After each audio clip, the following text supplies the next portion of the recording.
For all its beauty and splendor, the wilderness can be a cruel teacher. The Grand Canyon National Park is one of those places that almost doesn't feel real when you first stand at its rim. Layer upon layer of ancient stone stretch into the distance, painted in reds, oranges, purples, and shadows so deep they seem endless. For many people, it becomes more than just a destination. It becomes a pilgrimage. People come there searching for something: adventure, solitude, perspective. Others simply want to stand on the edge of something immense and feel the weight of the world fall away for a moment. But the canyon has another side to it.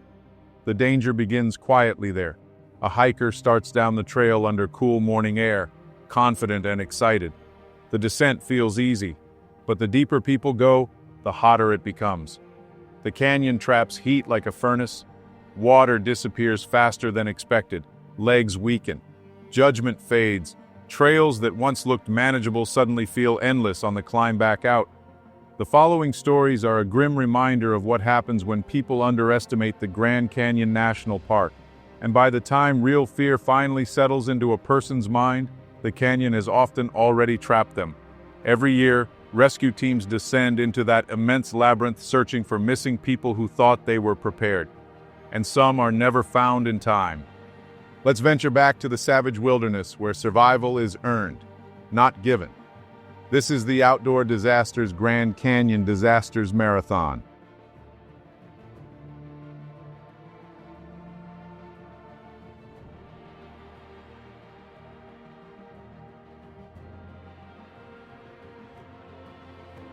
For Linda Skvarna, her Grand Canyon hike would be a nightmare.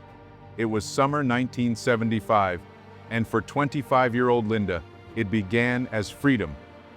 She was young, restless, and eager to get away from the ordinary machinery of daily life. A student nurse from Pittsburgh, she had 3 weeks off and a hunger to see the country while she still could. So she made a plan that felt simple and clean. She would drive across America alone, 6 to 8 hours a day, find campgrounds at night, sleep in a tent, wake early, keep moving. It was not just a vacation, it was escape. A little rebellion against predictability, a private act of motion, and she would not be entirely alone. With her came Coco Jean, the dog she loved. He was comfort, routine, and affection on 4 legs. On a long solo trip, that mattered. In the days ahead, it would matter far more than either of them could know.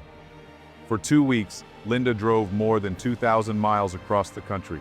She saw America the way only road travelers do, through gas stations and motels, campgrounds and long highways, through the changing skin of the land. Towns widened into plains. Plains broke into desert. The air grew drier. The distances between things lengthened. And before heading home, she decided to make one final stop. One grand closing image for the journey. The Grand Canyon. When people arrive at the rim and see beauty first, the size of it, the colors, the impossible architecture of stone and time. Cliffs stacked like the ruins of some dead world. Sunlight turning the walls red, then copper, then gold. It does not look like a place that kills. It looks like a place that invites awe. A place that belongs on postcards, calendars, road trip itineraries, and family photo albums. It is one of the most famous landscapes on Earth, and because of that, many people meet it in the safest possible way, standing at a railing, taking a picture, and leaving with the illusion that they have understood it. But the Grand Canyon is not a viewpoint. It is not the rim. It is what waits below. It was one of those places people feel they already know before they arrive. She had seen the photographs. Everyone has. But photographs lie in subtle ways. They flatten danger. They trim away scale. They turn hostile terrain into scenery. That's the first seduction. Because the canyon often begins by humbling you aesthetically before it humiliates you physically. It was July 1975. Linda had traveled 2,000 miles across America before she arrived at the Grand Canyon. Before beginning the hike, Linda Skvarna stopped at a small store to buy postcards, wanting to reassure her family that her cross-country adventure was going well. The trip had already carried her thousands of miles from Pittsburgh, and she wanted them to know she was safe and enjoying the freedom of the open road. While browsing the rack of postcards, one image caught her attention. Waterfalls hidden deep within canyon country, a lush and improbable ribbon of green surrounded by desert stone. The idea of ending her journey not just with a view from the rim, but with a hike to something hidden below felt irresistible. She asked a clerk how to reach them and was given directions that sounded simple enough. Drive to the hilltop campsite, follow the trail down toward Supai village, and the falls would be there. Straightforward. But what began as a simple plan would slowly bend into something darker. Linda mailed the postcards and drove the long dirt road toward the trailhead. The drive took longer than expected, with miles of rough road stretching deeper into the desert until she finally reached the starting point. She arrived at the Havasupai trailhead, the starting point of the trail that leads down to Supai village. The small Havasupai community sits deep within the canyon and serves as a resting point for hikers making the journey through the famed corridor of waterfalls. It is here that many stop to regroup, catch their breath, and replenish supplies before continuing deeper into the canyon. Beyond the village, the trail winds through a stunning system of turquoise waterfalls, each one more striking than the last, until hikers finally reach the grand finale of the journey, the breathtaking Havasu Falls. By then it was already late, edging into lunchtime, a time when experienced hikers would have thought twice about starting an 8-mile descent into the canyon. In places like this, time matters. Sunlight matters. Starting too late can quietly divide a safe outing from a disaster. But Linda, still riding the momentum of her trip, stepped onto the trail anyway.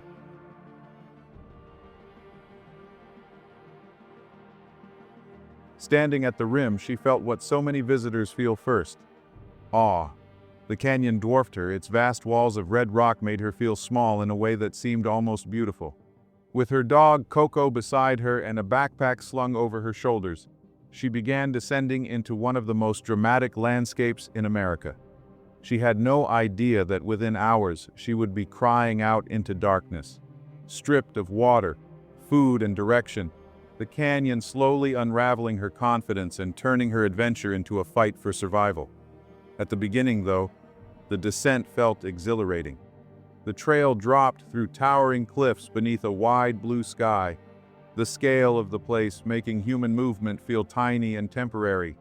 Each step downward carried her farther from the world above. The road, her car, the ease of everyday life all faded behind her. The canyon has a way of doing that quickly, making people feel as if they have stepped off the map without realizing it. At first, none of that frightened her. It thrilled her. This was exactly the kind of adventure she had hoped for when she began the trip. The trail stretched ahead, and somewhere farther down were the waterfalls and the small village where she planned to spend the night before hiking back the next morning. In her mind, the journey still felt manageable, but the canyon has a quiet way of turning manageable plans into traps. The heat began pressing in almost immediately. Desert hiking is rarely as simple as the miles suggest. The weight of the backpack, the rising temperature, and the confusing terrain all slowed her progress. Sections of the trail faded in and out among the rocks. Hours passed. By mid-afternoon, she was still miles from Supai village. At one point, she heard a rumbling behind her and stepped aside as a mule train appeared along the trail, animals carrying supplies and mail down to the reservation the way they had for generations. It was a brief reminder that other people existed somewhere nearby. Once the animals disappeared around the bend, the canyon felt emptier than before. The trail seemed longer after that. What had begun as a leisurely hike slowly turned into a race against daylight. In the canyon, evening does not arrive gently. Once the sun begins to sink, shadows climb rapidly up the walls and swallow the light on the canyon floor.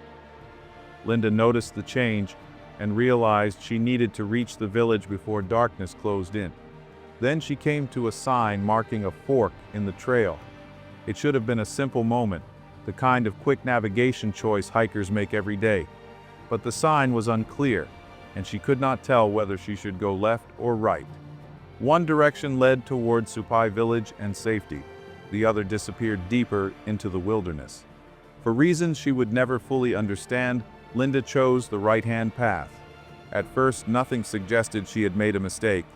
The trail continued forward, winding through the canyon just as before. She kept walking, expecting to see signs of life around the next bend, but the farther she went, the quieter the canyon became. The absence of people began to feel unsettling. As the sun dropped lower, the landscape seemed to change character. The beauty remained, but it felt harsher now, the towering walls casting long shadows that swallowed the trail. The sense of adventure slowly gave way to unease. A subtle fear crept in, the kind that comes when someone realizes they may not be where they thought they were. Certainty fades first, then calm. Linda kept moving, hoping the village would appear ahead, but fatigue was catching up with her. The backpack on her shoulders suddenly felt heavier than before, each step more exhausting than the last. Sweat soaked her clothes, and the weight dragged at her muscles. The idea of moving faster without it crept into her thoughts. At first it was only a temptation, then it began to feel logical. So she chose to stash it. Inside the backpack, Linda abandoned nearly everything she would need if she didn't make it to the village: her sleeping bag, her food, and her water. It was the thin, practical line between discomfort and catastrophe, but Linda was not thinking like a seasoned hiker because she was not one. She was thinking like a young traveler trying to solve one immediate problem at a time, and the most urgent problem was darkness. If she could just reach Supai village before nightfall, she reasoned, she could always return for the pack in the morning. Leaving it behind felt temporary, even practical, a smart trade for speed. In reality, it was the second devastating mistake of the day. In a matter of seconds, she had stripped herself down to the bare essentials: the clothes on her back, a few small items in her purse, and the company of her dog, Coco. No sleeping bag to protect against the cold, no food for the days ahead, no water in one of the driest landscapes in North America. Still, she kept walking, convinced the village must be just ahead. But it never appeared. Darkness fell quickly, the way it always does deep in canyon country. One moment there was enough light to keep believing she was close. The next, the towering walls swallowed the last sunlight and the canyon floor dissolved into shadow. Panic crept in. Linda realized she was not where she needed to be and had no chance of finding the correct trail before night sealed the canyon in darkness. The truth finally settled in. She was on the wrong path. She called out into the canyon, hoping someone might answer, but the walls only returned the broken echo of her own voice. No one came. Now she and Coco were no longer hikers delayed on a trail, but two small creatures alone in a landscape too vast to care. The first night was terrifying. There was no artificial light, only a sky full of stars and a blackness so complete it erased the shapes of the world. In that darkness, every sound felt amplified. A rustle in the brush carried weight. Silence felt heavy and watchful. Linda tried to find the backpack she had abandoned, but the canyon had swallowed it. Even if it had been nearby, the darkness made the search impossible. The warmth, water, and food she had left behind now seemed painfully precious in hindsight. Temperatures dropped quickly after sunset. The same canyon that had baked her in the afternoon now pulled heat from her body. Without a sleeping bag or blanket, she had no protection from the cold settling over the canyon floor. Coco stayed close, the only source of warmth and companionship she had left. She clung to him and cried through much of the night, terrified of what the morning might bring, because morning might not solve anything at all.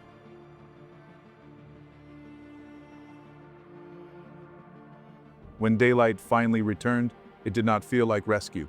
It felt like exposure. In the darkness, she had wandered enough to lose whatever sense of direction she still had. The landscape around her looked unfamiliar, a maze of side canyons, broken ground, and twisting gullies that hid the horizon. If there was a trail nearby, it no longer revealed itself clearly.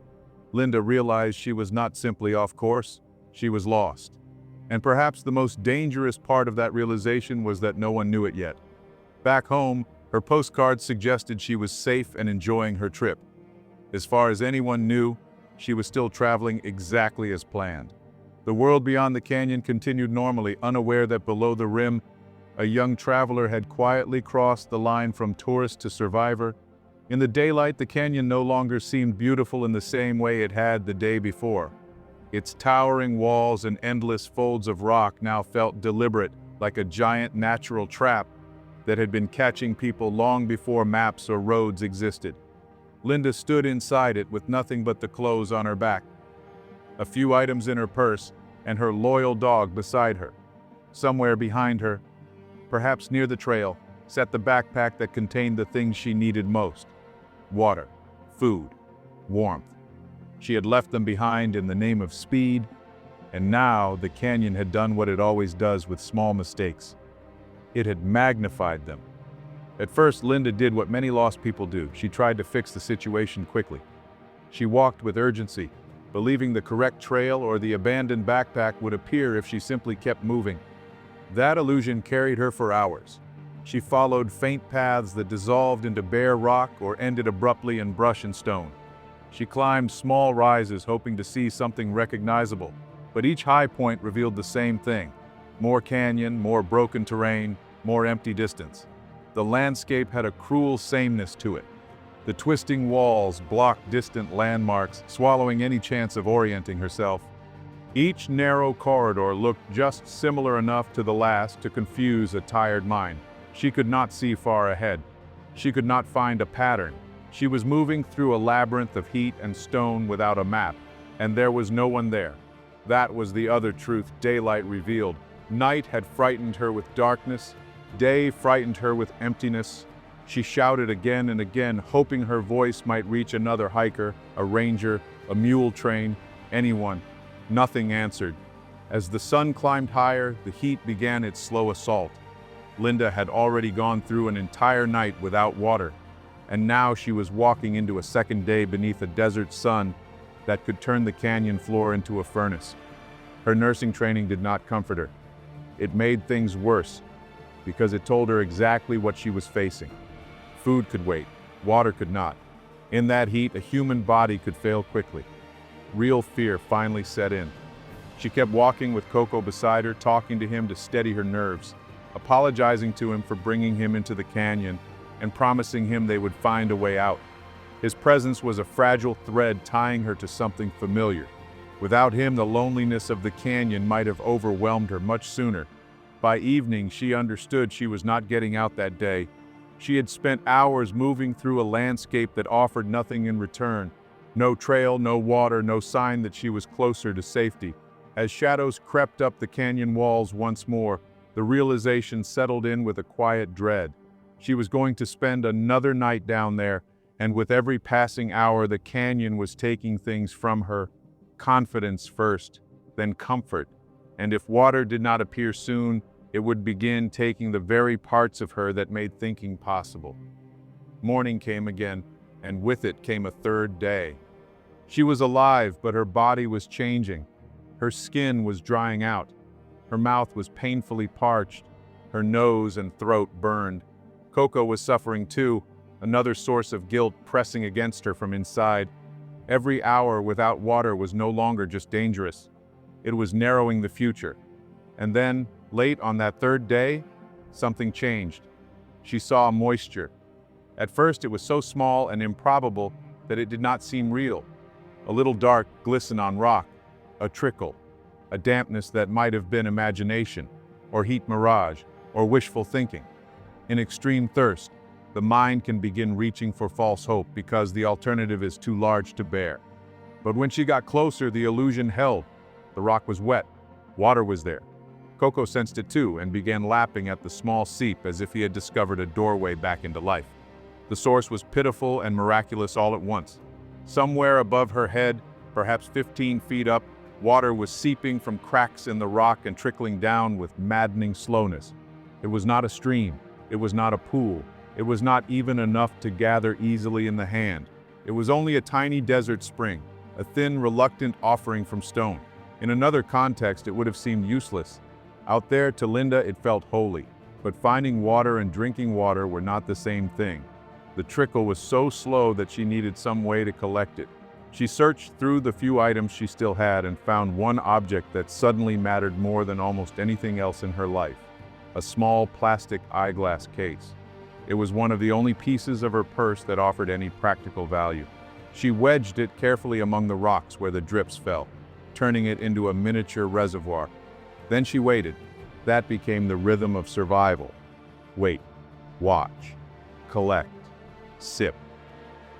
It took an hour, sometimes more, just to gather roughly a cup of water. She understood immediately that she could not wander too far from it. Without that seep, she would die. She stayed there to recover. Her feet were swollen and blistered. She was exhausted. The canyon had already sanded away much of the traveler who had entered it. In her place was someone rawer, slower, and far more serious. She no longer hiked to see things. She moved only with purpose now. Then she made a discovery crueler than the thirst. Looking through her diary and checking the calendar, Linda realized that no one would know she was missing for another 10 days.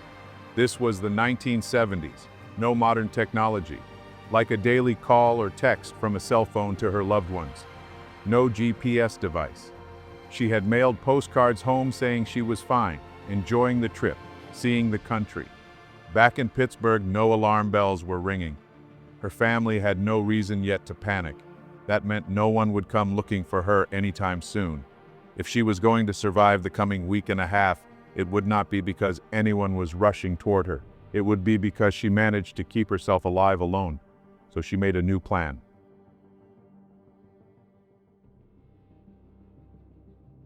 Each morning, Linda followed the same fragile routine.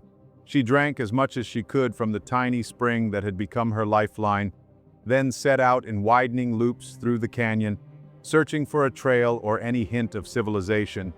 But she never wandered too far. The seep was everything now, the thin thread tying her to life in a place that offered almost nothing.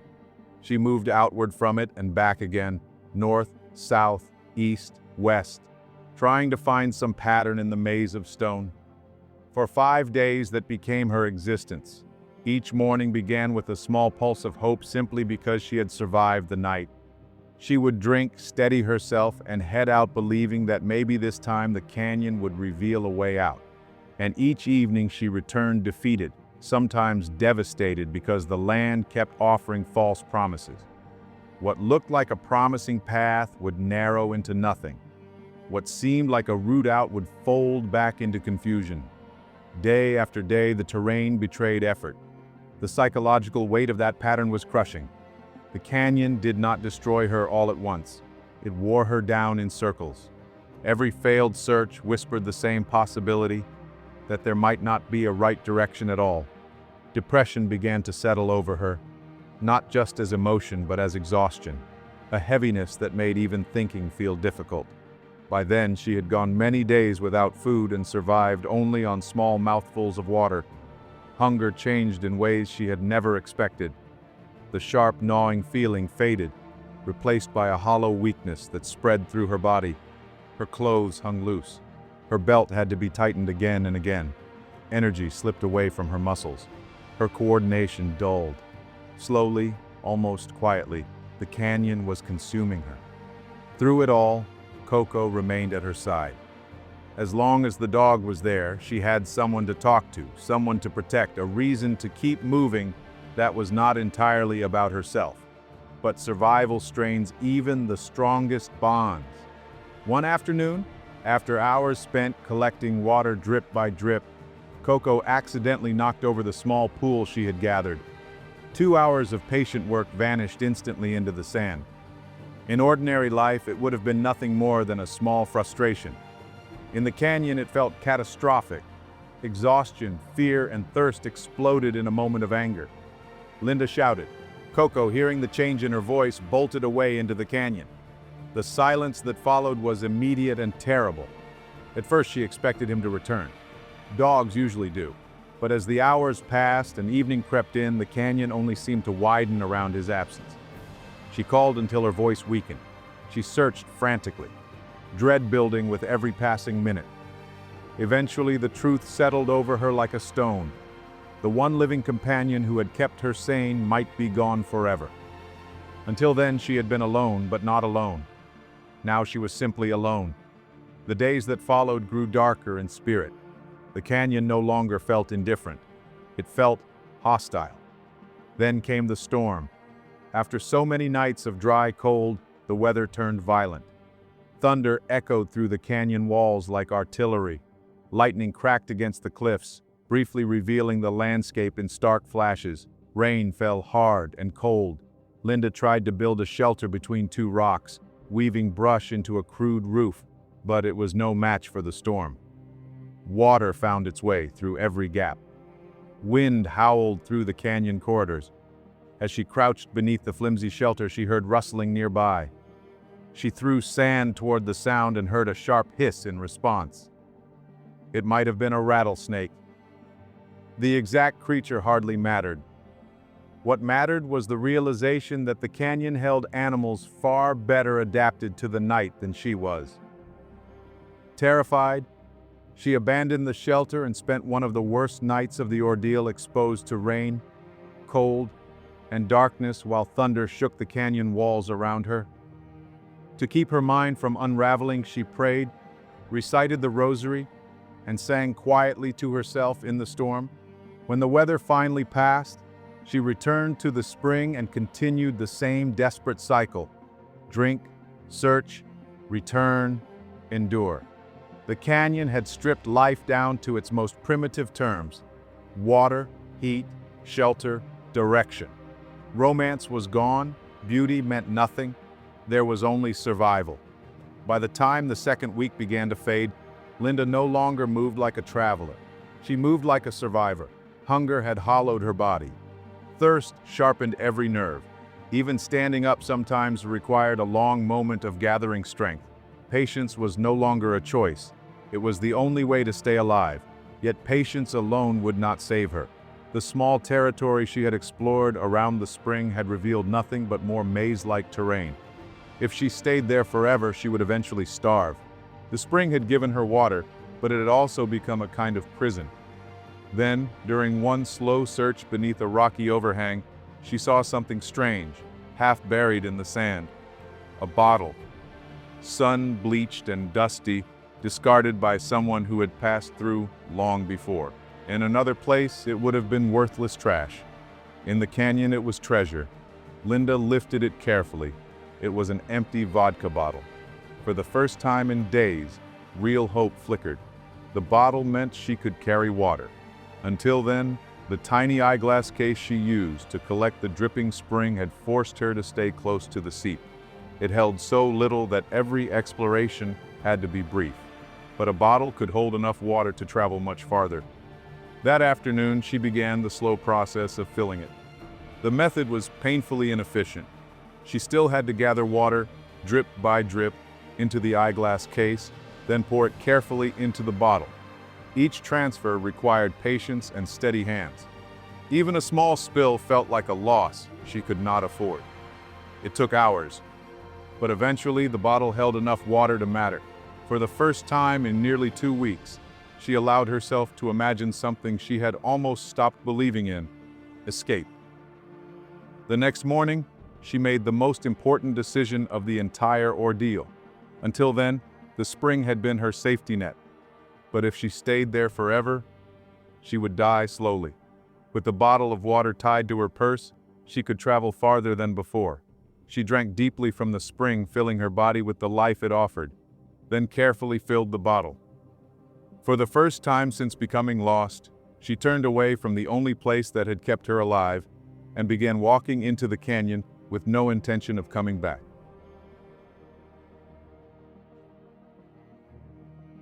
The determination inside Linda Skvarna had changed. The careful routines that had guided her for days around the tiny spring were gone. What replaced them was something sharper and more desperate. She was no longer wandering in cautious circles. She was pushing outward with a stubborn conviction that she would not die in the canyon. With the vodka bottle of water tied to her purse, she left the spring behind and began moving across the canyon floor, determined to find a way out. For 2 days, she walked through the maze of rock and sand. The bottle allowed her to travel farther than she ever could before, but the land remained unforgiving. Every direction seemed to lead deeper into the labyrinth. From the canyon floor, there was no horizon, only towering walls rising on every side, silent and immense. It felt less like a landscape and more like a prison of stone. On the second day, she made another desperate decision. If she could not see far enough from the canyon floor, she would climb. Nearby, a jagged rock formation rose above the surrounding terrain like a natural tower. From its summit, she hoped she might finally see something that mattered. A road, a trail, a ribbon of highway. Any sign that the world beyond the canyon still existed.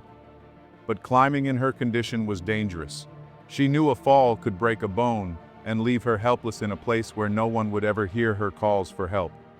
Still, she had few choices left. Slowly, she began to climb. Each movement demanded focus. Her hands searched carefully for solid holds while her boots tested each ledge before trusting it with her weight. The bottle swung awkwardly from her purse as she pulled herself upward through the sharp stone. Then, halfway up the rocks, disaster struck. Her grip slipped for only a moment, but it was enough.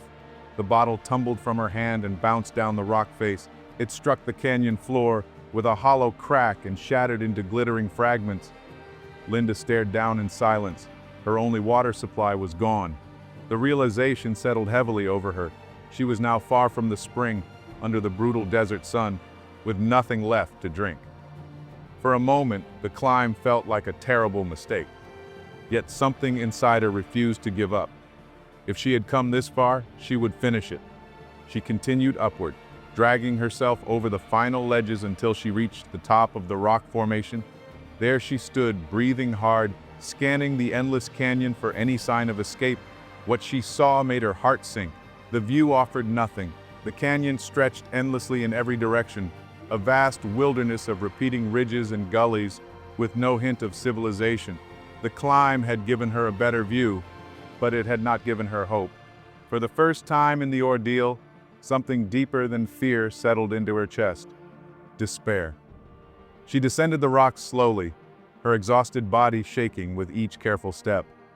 Somewhere along the way, she noticed movement in the distance. A small group of wild horses crossed the canyon floor, their shapes drifting through heat and dust. The sight startled her. In deserts, animals often mean one thing: water. A fragile spark of hope returned. If the horses lived here, they had to be drinking somewhere nearby. Animals survive in places like this by finding hidden water sources humans often miss. Linda began following them, but the horses were wary. Each time she came too close, they bolted away across the rocky terrain, disappearing between ridges before she could see where they had been heading. Still, she continued in their general direction until the search brought her to a shallow depression in the rock where small pools of stagnant water had collected. The liquid was cloudy and filled with insects. Under normal circumstances, she would never have touched it, but survival changes standards. She knelt and drank. The water tasted bitter and foul, but it was wet, and wet was enough. The contaminated water revived her just enough to keep going. That night, exhaustion finally caught up with her. She collapsed onto the ground and drifted in and out of restless sleep as her body pushed against its limits. Hunger returned, though it had become something strange and distant. Her mind began to wander to food, vivid meals unfolding in her imagination. Days passed like this. Her body grew thinner. Her thoughts drifted between clarity and confusion. She drank from whatever stagnant pool she could find, ignoring the insects floating in the water. Then, nearly 3 weeks after she first lost the trail, she heard something. A distant mechanical hum echoing through the canyon. An airplane. The sound filled her with sudden excitement. Somewhere above the canyon, someone was searching. Someone finally knew she was missing. Back in Pittsburgh, when she failed to return to work after her vacation ended, her family had begun searching for answers. The only clue was the postcard she had mailed from Arizona, and from that small detail, a search had begun. She scrambled to make herself visible, waving her arms and shouting toward the sky, but the canyon was enormous. From above, a single person on the canyon floor was nearly invisible. The aircraft passed overhead and continued on its course. Linda sank to the ground, demoralized. Somewhere above the rim, people had begun to search, but down below in the maze of rock and shadow, Linda Scavana was still alone, her strength fading. and hope itself was beginning to feel like a burden too heavy to carry.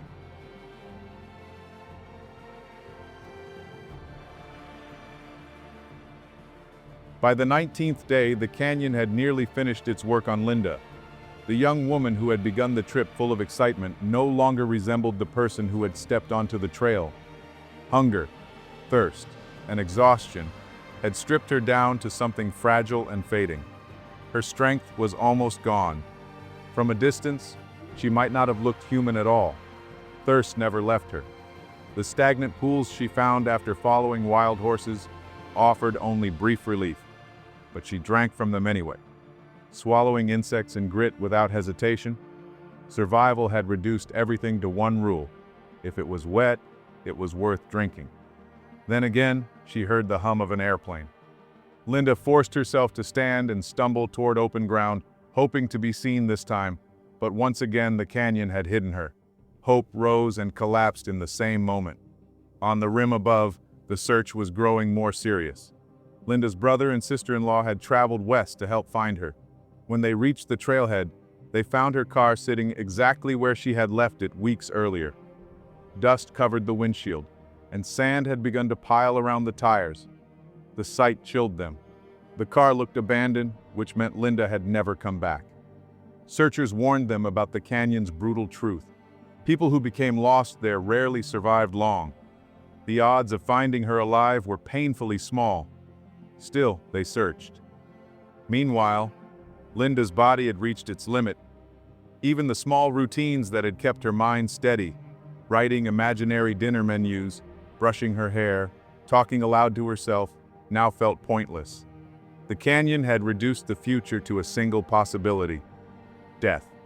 As the sun slipped behind the cliffs, she finally stopped walking. She was too tired to go on. She had fought the canyon with fear, determination, and hope. Now there was nothing left to fight with. She lay down on the ground. The thought that came to her felt strangely peaceful. If she fell asleep, the struggle would end. The thirst would stop, the hunger would stop, the fear would finally loosen its grip. She thought about her family, imagining them wondering what had happened to her. The idea hurt, but she no longer had the strength to change what was coming. The canyon was too vast. The searchers were too far away. She closed her eyes. For the first time since the ordeal began, she stopped trying to survive. Then she heard something: voices. At first, she thought it was a dream, but the sound came again, real and close. 4 men from the nearby Supai community had been traveling through the canyon when they noticed something unusual: footprints in an area where tourists rarely went. Using tracking skills passed down through generations, they followed the trail deeper into the canyon, toward the place where Linda Scavana lay waiting between life and death. The sight stunned them. Linda looked less like a living person than a skeleton wrapped in dusty clothing.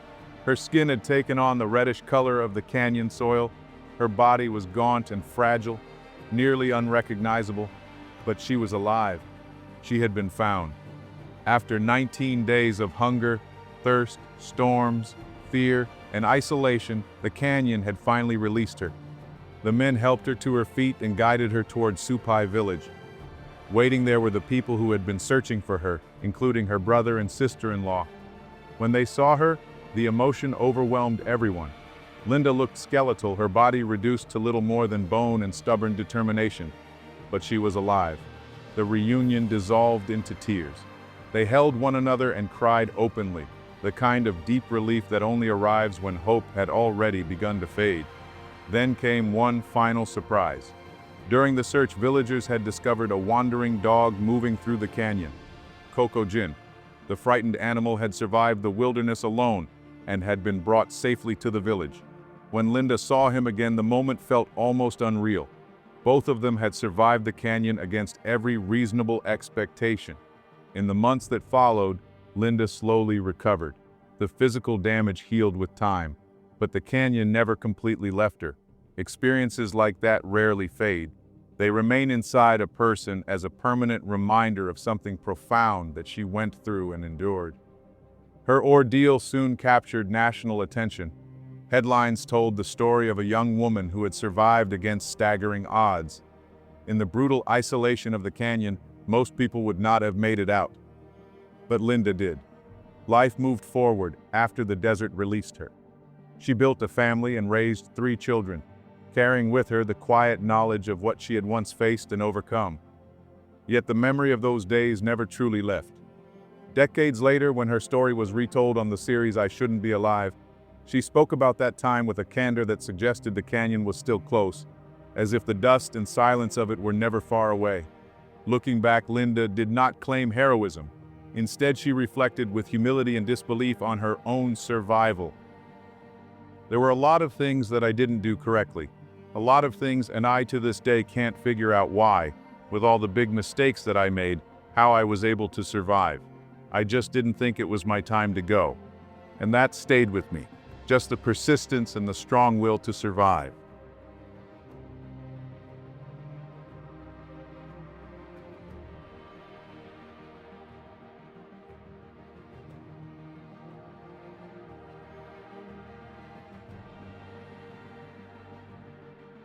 For one hiking group, their Grand Canyon excursion would be a catastrophe. In June of 1996, a group of Boy Scouts and their leaders faced a daunting challenge on one of the Grand Canyon's most demanding trails. 5 teenage boys, Mark Coons, Jordan Weingard, David Phillips, Andy Davis, and Joel Keeper, aged 15, embarked on a journey through the Grand Canyon accompanied by 3 skilled adult guides. Guy Davis, the scout leader, along with brothers Lauren and Earl Pace, who were experienced hikers and navigators. Among the boys, Mark, Jordan, and David had been friends since their early years and had been scouts for several years, with David being the most seasoned hiker among them. Reflecting on their friendship, Mark states, "Every one of us boys, we'd grown up in the same neighborhood, gone to school together, and so we were excited to spend some time to bond and to have fun with each other." The Grand Canyon is a massive natural wonder that spans over 270 miles and is up to 18 miles wide, or 435 and 29 kilometers in some areas. It's a place of stunning beauty. However, with its size and rugged terrain, it's no surprise that the park has its fair share of dangers. Every year, people die in the park due to a variety of reasons, including falls, dehydration, and other accidents. Around 900 people have died at the Grand Canyon since the 1800s. The Grand Canyon was officially established as a national park on February 26, 1919. An average of 12 deaths happen at the Grand Canyon every year. There are roughly 5 million visitors to the Grand Canyon. Every year, people die in the park due to a variety of reasons, including falls, dehydration, aircraft crashes, drownings, and many other instances. Environmental factors are the common cause of fatalities at the Grand Canyon, including freezing, flash floods, lighting, and dehydration. Temperatures in the Grand Canyon can reach extreme highs, especially in the summer. Many hikers are not prepared for how hot it can get, up to 120 degrees Fahrenheit at the bottom of the canyon. Each year, around 300 hikers run into trouble in the Grand Canyon, and around 200 of them will need to be airlifted out. Roughly around 10 will die. Most environmental deaths happen from dehydration, which can lead to heat stroke or cardiac arrest. The Grand Canyon is one of the most awe-inspiring landscapes in the world. However, with its beauty comes danger. The Grand Canyon is the most deadly national park in the United States. After a couple of hours of trekking, the boys finally reached the northern rim of the canyon. With a mix of amazement and wonder, the group gazes at the grandeur of the canyon, its towering cliffs leaving a lasting impression. Widening to an incredible 18 miles and plunging nearly a mile deep at certain points, it stands as the largest canyon on Earth. This monumental spectacle transforms it into one of the world's most extreme hiking environments. When you turn that corner and take in the vast panoramic view of cliffs that descend a mile down, there's simply nothing quite like it, Mark expressed. Their next phase involves descending as they venture along the unmarked course of Little Nankoweap Creek bed. This stretch presents a demanding challenge involving steep declines that drop a staggering 4,000 feet or 1,200 meters down to the Colorado River. Once there, they intend to replenish their water supplies before opting for a less strenuous path on their ascent back. The entire expedition is expected to span around 7 days. An hour past the canyon rim, the group finds themselves at the end of the designated trail. From this point onward, they will be navigating uncharted territory all the way to the canyon's base. The path becomes a steep descent across loose gravel and boulders. The trail ended, and then it got very rocky. That's when we saw the difficulty of what the hike was going to be, Jordan recounted. The journey was quickly evolving into a more perilous endeavor. Without a radio and beyond the reach of cell phone signals, any injuries would mean they're entirely on their own. Confronted by the challenging terrain, they make the strategic decision to remove their bulky backpacks and pass them down before carefully maneuvering themselves. Even the seasoned adult guides find themselves grappling with the unforgiving landscape. Guy Davis, one of the guides, suffers a harsh fall along the rocky terrain. Reflecting on the experience, Guy explained, "So at that point, it wasn't just a hike, it was more of a climb. I hit a log straight on, and I just managed to catch it with part of the body you should never hit a log with, and literally knocked the wind out of me considerably." Though the fall was severe, Davis managed to avert disaster. 2 hours into their descent, the exhausted group finally reaches the canyon's floor, having descended over 1,000 feet. At this point, there's no turning back. Throughout the day, the temperature has relentlessly climbed, reaching nearly 100 degrees Fahrenheit or 38 degrees Celsius. Unbeknownst to the hikers, an unexpected heat wave has enveloped the canyon. Temperatures are expected to soar to 108 degrees Fahrenheit or 42 degrees Celsius, much hotter than anyone had anticipated, as they had initially expected temperatures in the 90s. This unforgiving heat, combined with the lack of shade in this section of the canyon, leaves them exposed to the scorching sun, gradually draining their energy. As the first day of the hike progresses, the situation takes a downturn. Their water supply is rapidly depleting, with 3/4 already consumed. The only source of water lies downstream in the Colorado River, but reaching it requires descending over 2,000 feet, about 600 meters, with another day and a half of arduous hiking ahead. Given the intense heat, it's clear that their water will run out long before they can access the river. As evening approaches, the group decides to halt and set up camp for the night. "We were just grateful to be off of our feet. We were grateful to have the sun down off of us," Jordan Weingar said. David Phillips takes it upon himself to uplift the morale of his friends. Then, a glimmer catches his eye. The Colorado River comes into view. Despite a sense of optimism about reaching the river the following day, the truth remains that they are still faced with an arduous day's hike away, and their water supply is rapidly dwindling. The fixation on every precious drop of water is becoming all-consuming. That night, I was starting to feel a little shocked and surprised that something I thought would be so fun was starting to turn into something that was so scary and so worrisome to me, and I felt like I had started to lose control of the situation that I was in, Kuhn said. The group collectively agrees that an early start to beat the sun is their best chance at survival. The sun rises the following day, yet the group fails to awaken as planned. By 8 a.m., the unforgiving sun bears down upon them. "I don't remember what time it was, but the sun was on us, it was hot," Jordan recalls. Sweating profusely, they're losing up to 4 pints of water per hour with inadequate means to replenish. Dehydration is setting in rapidly, and the relentless terrain of the Grand Canyon offers no respite. They encounter a rock cliff they must traverse, a feat that drains them of their already waning energy. The water scarcity has become a critical concern. Displaying his experience as a hiker, David selflessly shares the remainder of his water. Still, they're faced with a half-day hike to the river, and their water supply has been depleted. Guy, struggling immensely under the relentless heat, falls behind the rest of the group. He likens the sensation to being trapped in an oven and expresses, "I was physically exhausted." Succumbing to the unbearable conditions, Guy reaches a point where he can go no further. However, by the time the group realizes he's not with them, he's already hundreds of feet farther down the canyon. It's now impossible for Guy to make it to the river. He shouts down to the group, "I can't continue, I need to take a break." Lauren Pace argues that they must wait for Guy, but Jordan holds a different viewpoint. "If we all don't go now, we're all gonna die. I'm not just gonna sit here and wait and die," he asserts. Jordan was convincing, and Lauren shouts to Guy they're heading to the river to fetch water and will return. Guy responds, "Take care of the boys," Mark recalls. "I have never heard a tone like that in anyone's voice before. That kind of fear or anything like that ever in my life." The group proceeds with heavy hearts, forced to leave their comrade behind. Continuing their journey, they eventually decide to take a much-needed break. Drawing from his recollections of last year's trek on this trail, Lauren Pace remembers a nearby creek. Without hesitation, David Phillips takes the initiative and decides to make a run for the creek. However, this decision is not without risk, as it places additional strain on David's already dehydrated body. Unfortunately, upon reaching the creek bed, David is met with disappointment. It's bone dry. Deflated, he returns to the group with the grim news.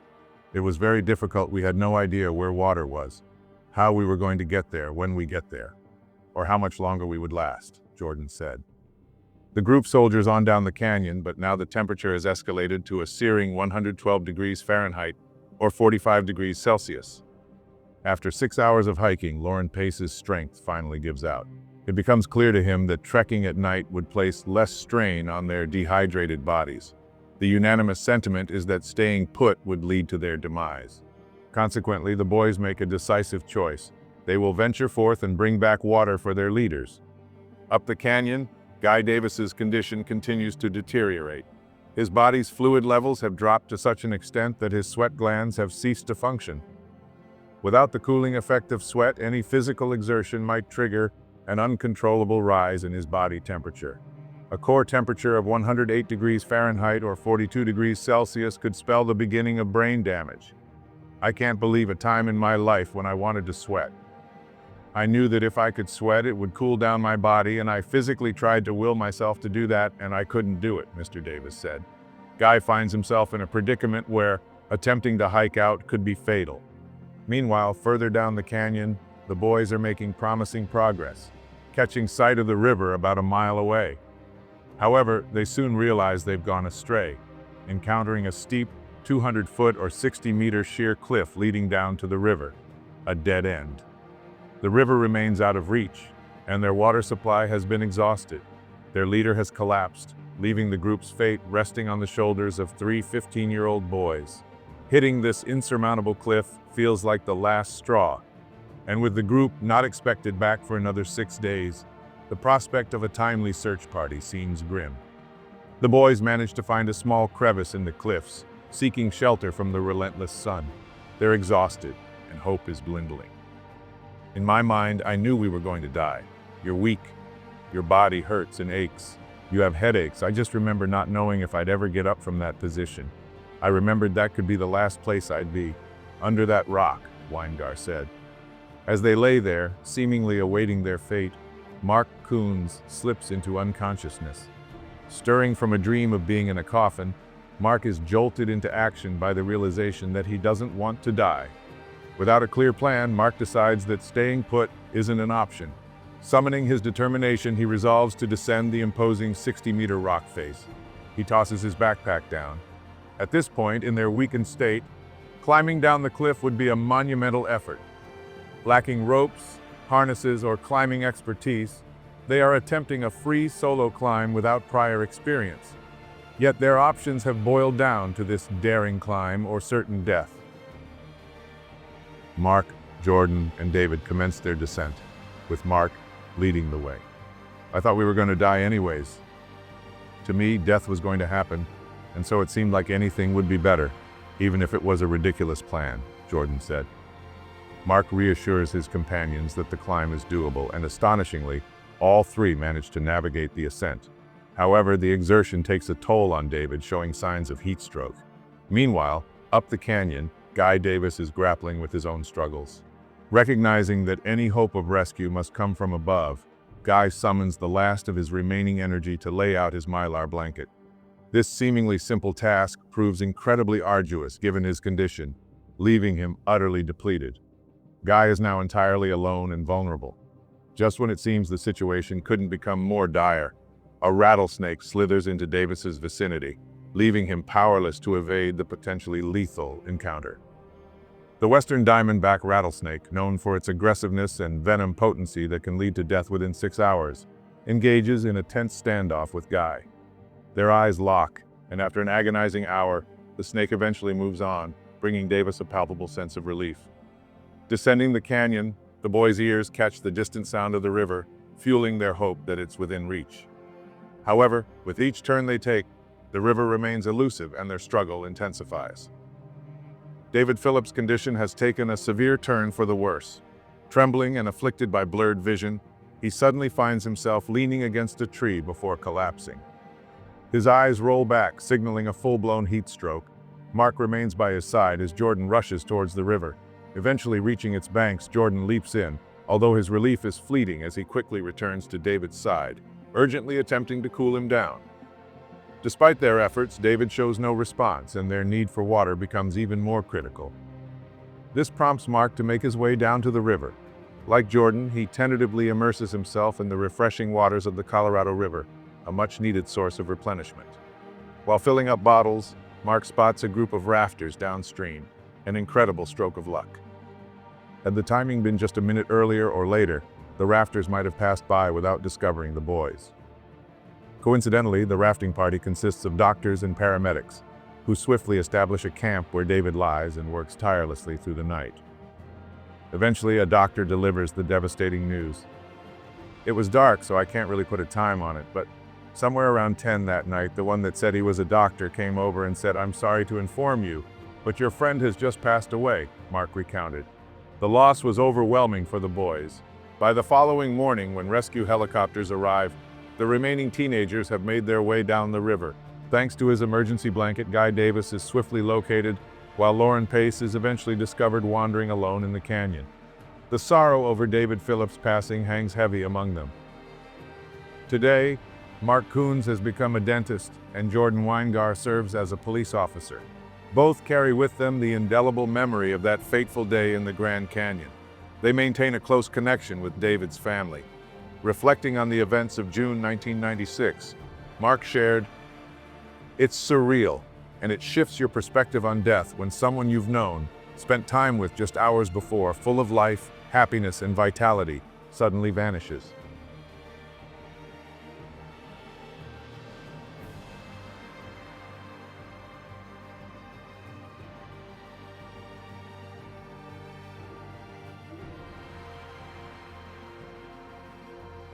For Amber Van Heck, her road trip would be a debacle. Amber Van Heck had guided her car along the highway with the windows cracked, a warm spring breeze streaming in. It was early March of 2017, and Amber hummed along to the music on her radio, excitement fluttering in her chest. This solo road trip had been her dream for months, a grand adventure from her home in Denton, Texas, through the Southwest, Carlsbad Caverns in New Mexico, and finally to the majestic Grand Canyon. She was 24, fearless and fiercely independent, a former Girl Scout who prided herself on her outdoor savvy. She had crisscrossed the country on her own to visit national parks like Yosemite and Yellowstone before. A long drive into the desert dusk didn't faze her in the slightest. In fact, she relished it.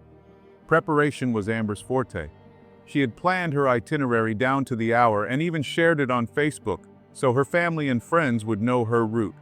Stowed in the back of her trusty SUV were ample supplies: several gallons of water, a stash of granola bars and canned food, a first aid kit, blankets, enough to last a good while.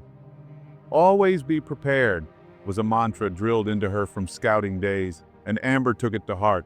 She felt confident, well-equipped, and ready for anything. There would be one small decision made long before the danger revealed itself that would quietly seal Amber's fate. At a gas station on her drive toward the Grand Canyon, she stared at the pump in disbelief. The prices were steep. Amber traveled light and cheaply. Every dollar mattered. Her road trips weren't stitched together with hotels and roadside diners.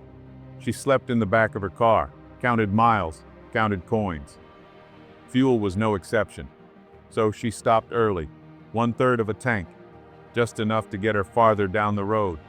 She told herself she'd find cheaper gas somewhere ahead. It felt practical, sensible, forgettable. It was a choice she would come to regret. By the time she reached the south rim, the mistake was still invisible. The canyon opened before her in vast silence, a wound carved into the earth. Amber lingered at the overlooks, doing what everyone does when they first see it, letting the scale swallow her whole. But her trip wasn't finished. She had one more destination in mind: Havasu Falls. The conventional route would have taken nearly 200 miles from the South Rim village. Too long, too expensive, too much fuel. Then her phone offered another option, a shortcut. Google Maps traced a thinner line across the screen, cutting the distance by more than half. Willaha Road. Amber studied it for a moment. Dirt, yes, but passable. Her car could handle it. And more importantly, it would save gas. She took the gamble. What the app didn't tell her was what waited beyond the pavement. No towns, no services, no traffic, just a pale dirt road slicing through open wilderness south of the Grand Canyon, a place so empty it barely felt claimed by the modern world. Ranchers passed through, off-roaders sometimes, and little else. Trusting the blue line on her screen from AZ-64, the main corridor to Grand Canyon, Amber turned onto Willaha Road. Plenty of back roads snaked through public lands surrounding national parks, and Amber had always believed that the unbeaten path held the promise of the best stories. But this time, the story wouldn't be a charming travel tale. It was about to unravel into something far darker. Unbeknownst to her, she was teetering on the edge of a harrowing ordeal, one that would test her mind, her body, and her very will to survive. This wasn't just a detour, it was the first step into a nightmare.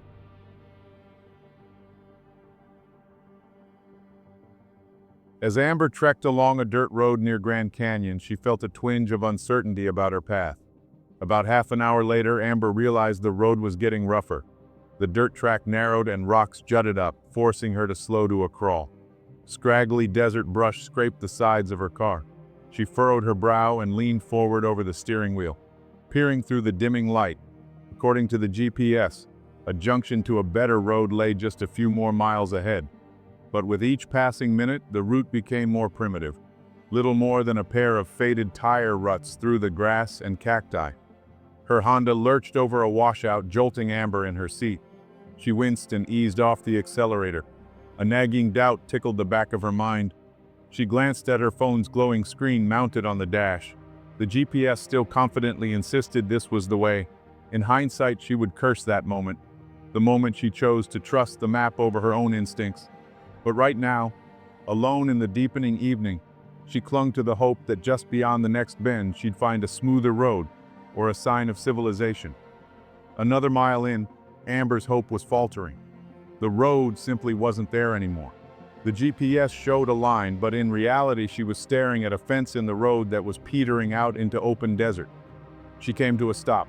Her headlights illuminated nothing but an old, worn wire fence. Heart thudding, Amber realized she'd been led astray into the middle of nowhere. A sense of unease crept in. She had driven far off the highway. There were no lights, no houses, not even the distant glow of a ranch or town. Only an endless expanse of sagebrush and shadowy mesas under the emerging stars. "All right, don't panic," she whispered to herself, hands gripping the wheel. She took a deep breath. Panicking never helps. She knew that intellectually, but a prickle of fear was making its way up her spine nonetheless. She decided to backtrack the way she came before it got too late. Gingerly, she executed a three-point turn on the narrow track, careful to avoid puncturing a tire on the sharp rocks. She reached for her phone to find the way back. No signal. The map vanished, leaving her alone with the road and her own judgment. Darkness pressed in from all sides. Her headlights swallowed only a few yards of dirt before the world dissolved into blackness. She slowed, straining to see where the road went, afraid of what lay just beyond the beam. Then her eyes dropped to the dashboard. The fuel needle was buried on E. Somewhere along the way, in her focus on staying on the road, she hadn't noticed it slipping lower until there was nothing left to give. The engine began to hesitate, its movements cautious and uneven, the unmistakable language of a car running on fumes. "No, no, no, no," Amber whispered. And then she remembered it. An old oil tank she had passed not long ago, rusted and alone beside the road. Coaxing the car forward, every second feeling borrowed. Somehow, impossibly, she made it. She pulled in beside the tank and shut off the engine. Silence rushed in to fill the space. Crickets chirped in the dark. The metal ticked softly as the engine cooled, each sound echoing the finality of what had just happened. The car would not start again. The tank offered a small, hollow comfort, proof that humans had once been here, a landmark that might catch someone's eye. But beyond that, there was nothing. No lights, no roads, no help. Amber sat there, stranded in the Arizona desert, as night closed around her completely. Amber fumbled for her phone, her hands trembling as she stared at the screen. No signal. The familiar bars were gone, replaced by a stark X. She lifted the phone, waving it in the air as if height alone might summon a tower from the emptiness, but nothing changed. The truth hit hard and fast. She was utterly cut off, lost, alone. Her breathing quickened as panic crept in. "Okay. Think," she whispered, forcing the words out. Sometimes 911 still worked without service. It was a thin hope, but it was all she had. She dialed and pressed the phone to her ear, holding her breath. Silence. Then, impossibly, a faint ring, a crackle. A distant voice asked for her emergency. Relief surged so sharply it hurt, and then the call dropped. She tried again, nothing. A third attempt brought only a futile search for the network. The moment of connection vanished as if it had never existed. Panic flooded her. Amber collapsed against the steering wheel and sobbed, the kind of crying that comes when hope is offered and ripped away. The darkness outside pressed against the windows, the desert alive with imagined threats and real ones she couldn't see. For the first time, she felt truly helpless. Eventually, the tears slowed. She wiped her face and forced herself upright. Panic wouldn't save her. Survival required calm. Stay still, assess, plan. The desert cooled quickly as night settled in, and she pulled on a flannel and wrapped herself in a blanket, the car becoming both shelter and prison. She avoided turning on the radio, unwilling to drain the battery, and instead wrote in her notebook the date, the failed call, the fear, and a promise to herself that she would be okay. Writing steadied her. Outside, coyotes yipped in the distance. Exhaustion finally dragged her into a restless sleep.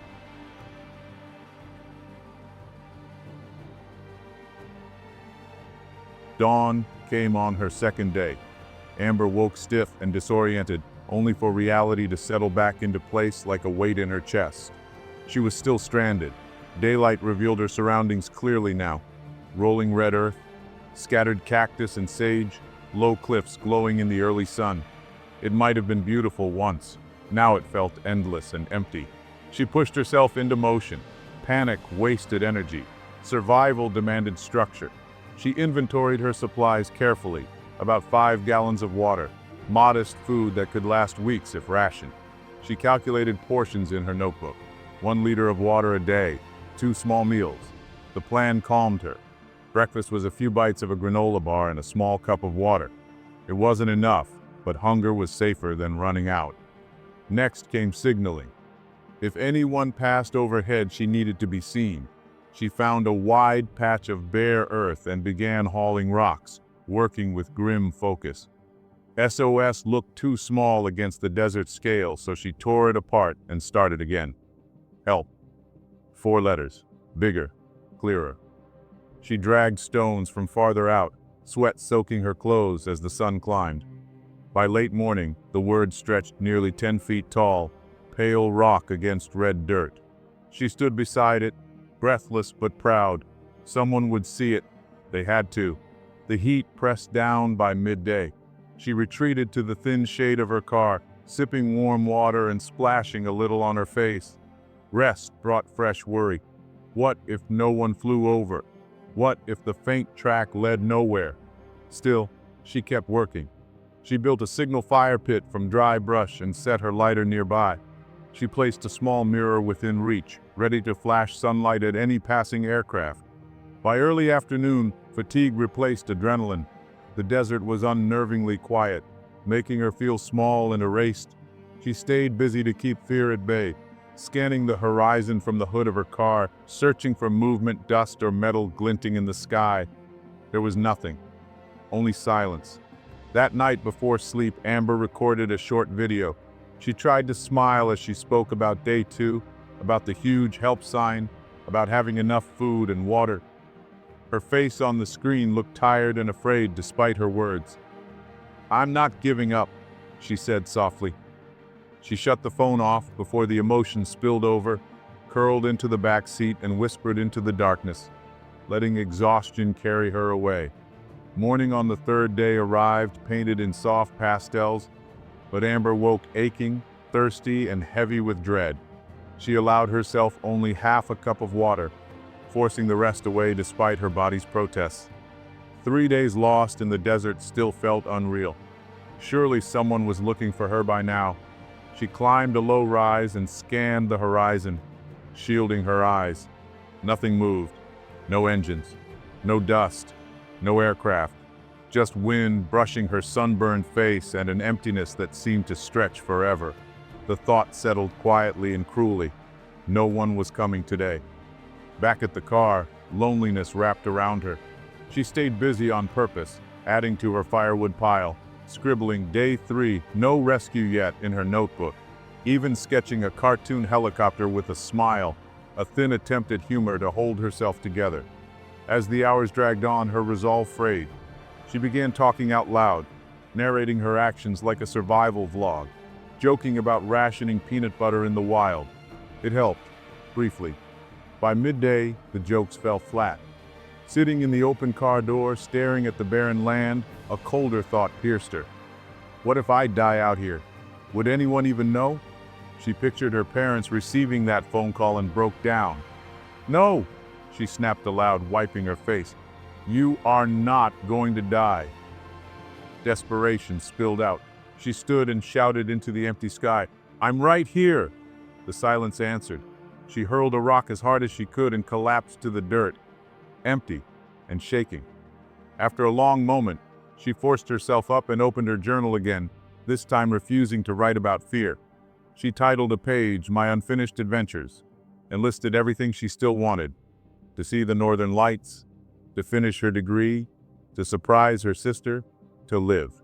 When she finished, she hugged the notebook close, as if it could anchor her to the future. That night, the loneliness deepened. The desert felt unnaturally quiet, as though the world itself were holding its breath. Wrapped in a blanket in the back seat, Amber prayed for the first time in years. She prayed for strength, for her family's peace, for a sign, and most of all to be found. Stars glittered through the windows like 1,000 candles. Beneath them she drifted into restless sleep, fear lingering, but resolve intact. Day 4 dawned with heavy eyes and a tight chest. Amber had slept poorly, chased by dreams of distant voices she could never reach. Waking up still stranded felt like a blow. 4 days alone was an eternity. She forced herself into routine, checking the help sign, inventorying supplies, eating half a protein bar, and a few careful swallows of water. Her mouth stayed dry, her thirst constant, but she resisted. Every drop now belonged to tomorrow. Waiting became unbearable. She paced without realizing it, climbed the rise again and again, saw nothing every time. By midday, heat shimmered across the ground, and she crouched beneath the car's shade, conserving energy. She had just reached for lunch when a sound cut through the stillness. Low, mechanical, wrong for the desert, an engine. Her heart slammed as the sound grew louder. She bolted upright, grabbing her red bandana and running toward it, shouting until her throat burned. Cresting the rise, she saw a dusty pickup half a mile away, sunlight flashing off metal as it followed the faint track. She ran hard, stumbling, waving the bandana overhead, screaming and whistling through tears. The truck didn't slow. It rolled on, dust trailing behind it, heading toward a low rise ahead. If it disappeared, so would her chance. With one last burst of strength, Amber scrambled onto a rocky outcrop, scraping her hands and knees, and screamed again. The truck dipped behind the rise and vanished. The engine noise faded into nothing. She stood frozen, then crumpled, sobbing. That might have been her only chance for days. The walk back to camp felt endless. When she reached the car, she slid down beside the tire as the sun sank low. 4 days gone, still unseen. Despair tightened around her heart, then hardened into resolve. She remembered her training. Hope for the best, prepare for the worst. That night, by a small fire, Amber prepared to leave. She wrote a note, sealed it, taped it to the dashboard. Day 5, 6 a.m., heading east to find help. She packed carefully, tied the red bandana to her pack, and recorded one final message, telling her family she loved them and that she was trying. When she lay down, she slept more deeply than she had in days. Tomorrow would be the hardest day yet, but it might also be the day she reclaimed her life.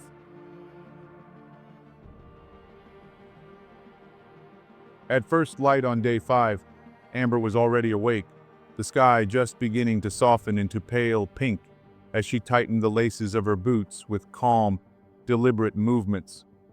She shouldered her backpack and took one last look at the place that had kept her alive, the silent car, the massive stone help sign, the gray ash where signal fires had burned.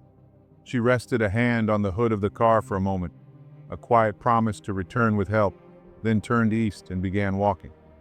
The sun rose behind her, stretching her shadow long across the ground as she followed the faint track that had once led her astray. At times it barely existed, but it was easier than pushing through brush. She searched constantly for signs of civilization, a fence line, a power pole, anything, but the landscape never changed. Only rolling rises, scattered rocks, and desert plants clinging stubbornly to life. After an hour, her legs settled into a steady rhythm despite the weight on her back. She paced herself carefully, knowing exhaustion would be her greatest enemy, guessing she might manage 10 or 15 miles if she kept moving. Somewhere ahead, she told herself there had to be cell service. Every few minutes, she powered on her phone only to see no service glare back at her. Each time, she shut it off to save the battery and kept going. The desert was silent except for the crunch of her boots and her own breathing. By late morning, the sun was punishing, heat shimmering off the ground as sweat soaked her clothes. She stopped beneath the thin shade of a mesquite tree, drank carefully and checked her supply. Nearly a third of her water was gone. It was acceptable, she decided, though the hardest miles still lay ahead. She ate a small handful of trail mix and pushed on. Doubt crept in as she walked. What if she collapsed out here, unseen and alone? But she forced the thought away. Fear wasted energy. Near midday, she checked her phone again with little hope and froze when a single bar appeared in the corner of the screen. For a moment, she thought it was a mirage. Then her heart slammed hard against her ribs. She climbed onto slightly higher ground, hands shaking, and dialed 911. The call hesitated, then rang. When the operator answered, the voice was faint and distorted, but real. Relief surged through her as she gave her name, explained she had been stranded for 5 days after running out of gas, and admitted she didn't know exactly where she was. She grasped at the one landmark she remembered, a sign for the Havasupai Reservation, somewhere south of the Grand Canyon, near Indian Route 18. The operator's voice cut in and out. Amber caught fragments, coordinates, got cut off, and rushed to add that she had limited water and needed help. The line dropped. Call lost flashed on the screen. She redialed frantically, walking in small circles with her arm raised, but the signal vanished as quickly as it had appeared. Frustration burned through her, sharp and familiar, but she clung to the word she'd heard: coordinates. If the call connected at all, maybe her location had been pinged. She had said 5 days stranded. That had to matter. Now she had to choose.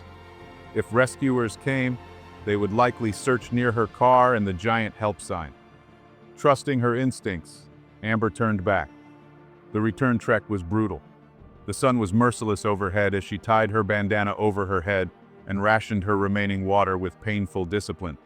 The hope sparked by the phone call carried her for a while, but fatigue soon reclaimed its grip.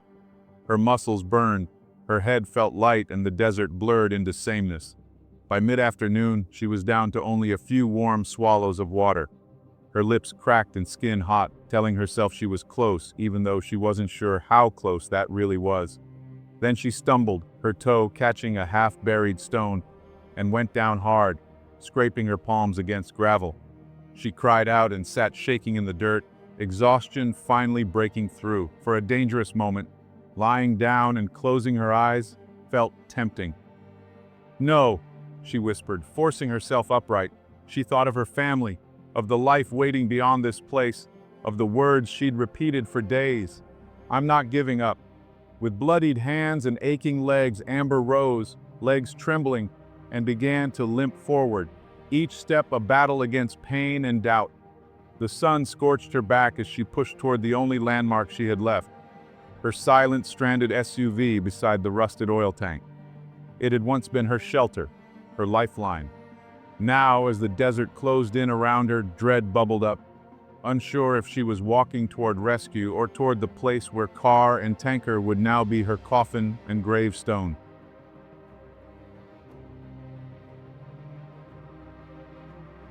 Amber slumped into the car, her body aching from the brutal trek. Supplies were dwindling, enough for maybe a week if she stretched them, but she knew that clock was ticking. This couldn't go on forever. Something had to break. Either she would find a way out on her own or discover something. Anything to help her survive until someone came.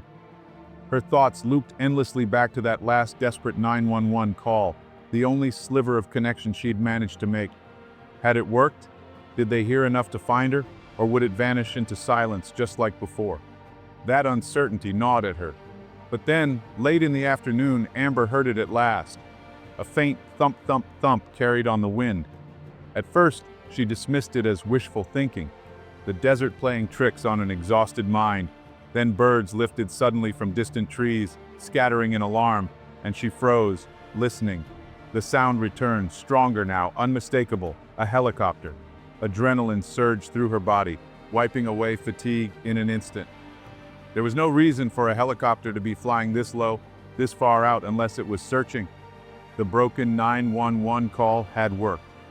Ignoring the protests of her aching legs, Amber pushed into a stumbling run toward the sound. She crested a low ridge and spotted it. A helicopter sweeping the desert a mile or two away, circling with purpose near where her car should be. From this distance, it was little more than a dark shape, but it was real and close. Her heart hammered as she waved both arms, even though she knew they couldn't see her yet. She fumbled for the mirror in her pocket and angled it toward the sun, flashing bright bursts of light in frantic rhythm. It was crude and uncertain, but it was all she had. She ripped the red bandana from her head, tied it to a stick, and waved it in wide arcs above her shoulders. The helicopter's sound grew louder, the beat of the blades echoing across the land, and then it turned, straight toward her. A sob tore free as she realized they had seen something.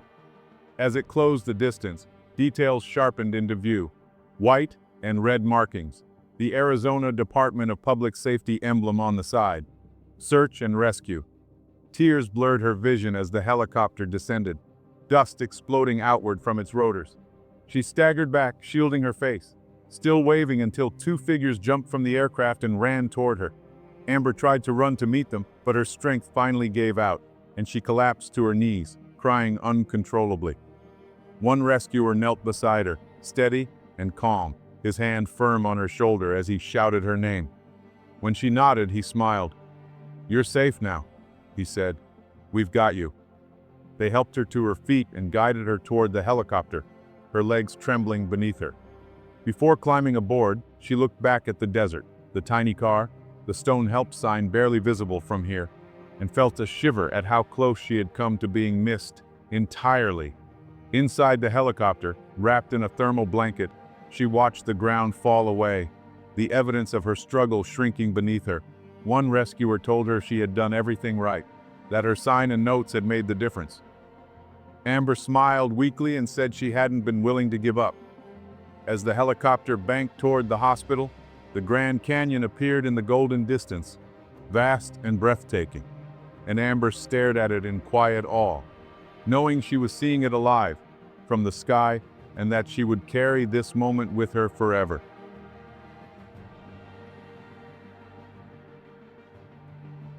After a night in a hospital being treated for dehydration and sunburn, she was on her feet, exhausted but otherwise healthy. Her family flew out to embrace her in tearful hugs. There were apologies and there were so many grateful tears. Officials filled in some blanks. Her initial 911 call had been too brief to trace properly, and due to a miscommunication, no search was launched until her second call finally alerted them. Hearing that sent a chill through Amber. If she hadn't taken matters into her own hands and hiked out, she might still be stranded with no one on the way. It affirmed to her that her determination had truly saved her life. A day after she was rescued, bandaged but smiling, Amber finally made it to the Grand Canyon with her parents and sister by her side. They stood at the south rim as the sun rose, painting the canyon walls in a pink and orange splendor. Amber's eyes soaked in the view, tears slipping down her face. It wasn't just the beauty making her cry, it was the sheer overwhelming appreciation for life, for being there to witness this moment. In the weeks that followed her rescue, Amber allowed herself something she hadn't had in the desert: time. Time to recover, to breathe, and to fully grasp what she had survived. Healing came not only in rest, but in reconnection. Just 2 weeks later, ABC's 2020 brought Amber face to face with the people who had pulled her from the brink. Standing again with the Arizona Department of Public Safety crew who had lifted her out of the wilderness, the weight of that moment finally settled in. She hugged paramedic Edgar Bissonette and pilot Jonah Neves, her voice thick with emotion as she thanked them for more than the rescue itself.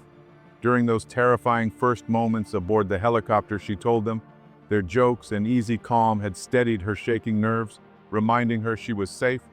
Both men brushed off the praise, but not the admiration. Bissonette told her he was deeply impressed by her survival instincts, and Neves echoed that what she endured was extraordinary. In a moment of gentle humor, they handed her a gas gift card, teasing that they hoped she would return to Arizona someday, this time with a full tank. Amber laughed, promising she would never let that lesson slip again, the laughter carrying both gratitude and humility. Back home in Texas, life resumed with surprising speed. Within days, she was back in class at the University of North Texas, sitting in lecture halls as if nothing had changed. The contrast was jarring. 5 days ago, I thought I was going to die in the desert, she said later, and now I'm trying to go to class.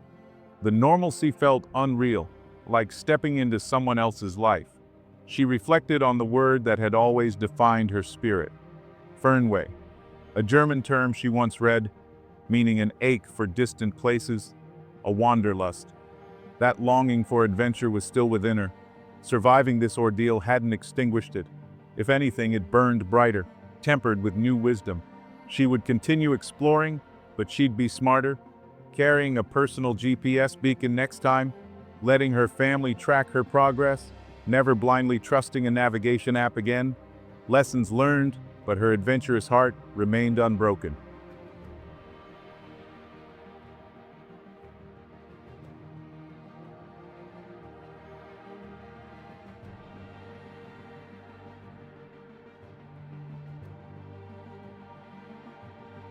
For Margaret Bradley, her Grand Canyon run would be an unmitigated disaster.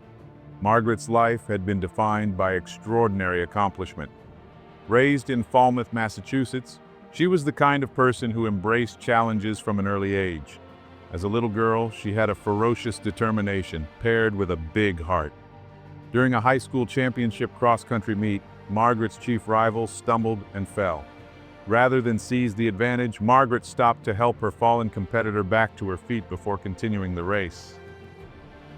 Acts of kindness like that, set against her relentless drive to excel, defined her character. She simply did not accept the notion of limits on herself or her compassion.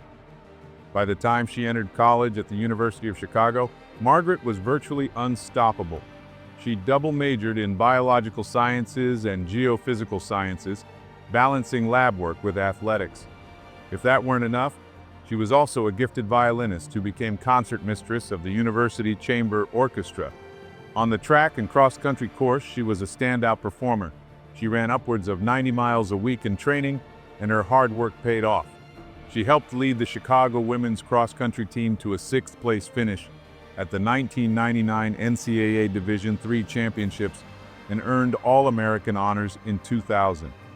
Margaret's name peppered the record books: second fastest 5,000-meter time in school history, top 10 times in multiple events.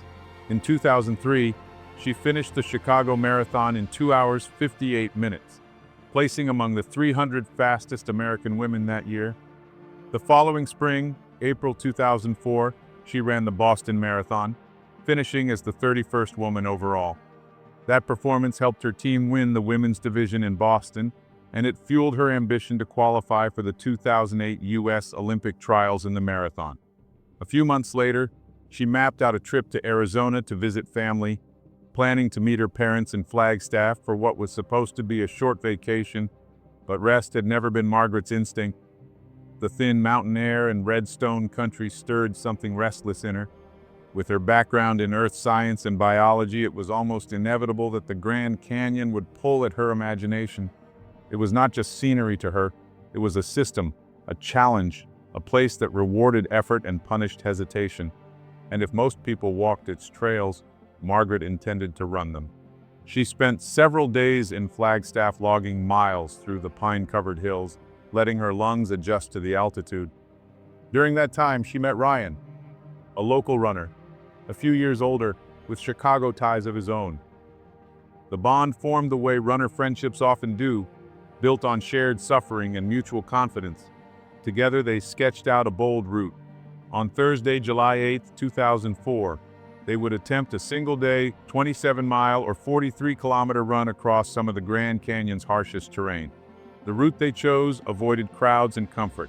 They would drop in from Grandview Point on the south rim, descending the old Grandview Trail, steep and exposed, down toward the canyon floor. From there, they planned to move west along the Tonto Trail, a lonely, largely unmaintained traverse that clings to the canyon's inner shelf, miles from help and far above the river below. At the end, they would climb out via the South Kaibab Trail, a brutal ascent back to the rim. On paper, it was a clean loop. Down, across, and up again. Roughly 27 miles of desert, stone, and sun.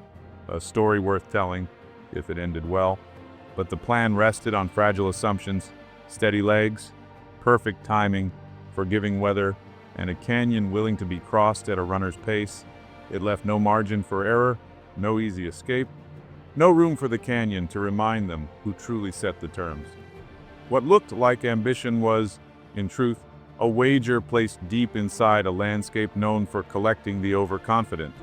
And once they committed to that run, the only way out was forward, into heat, isolation, and a place where small miscalculations have a way of becoming final.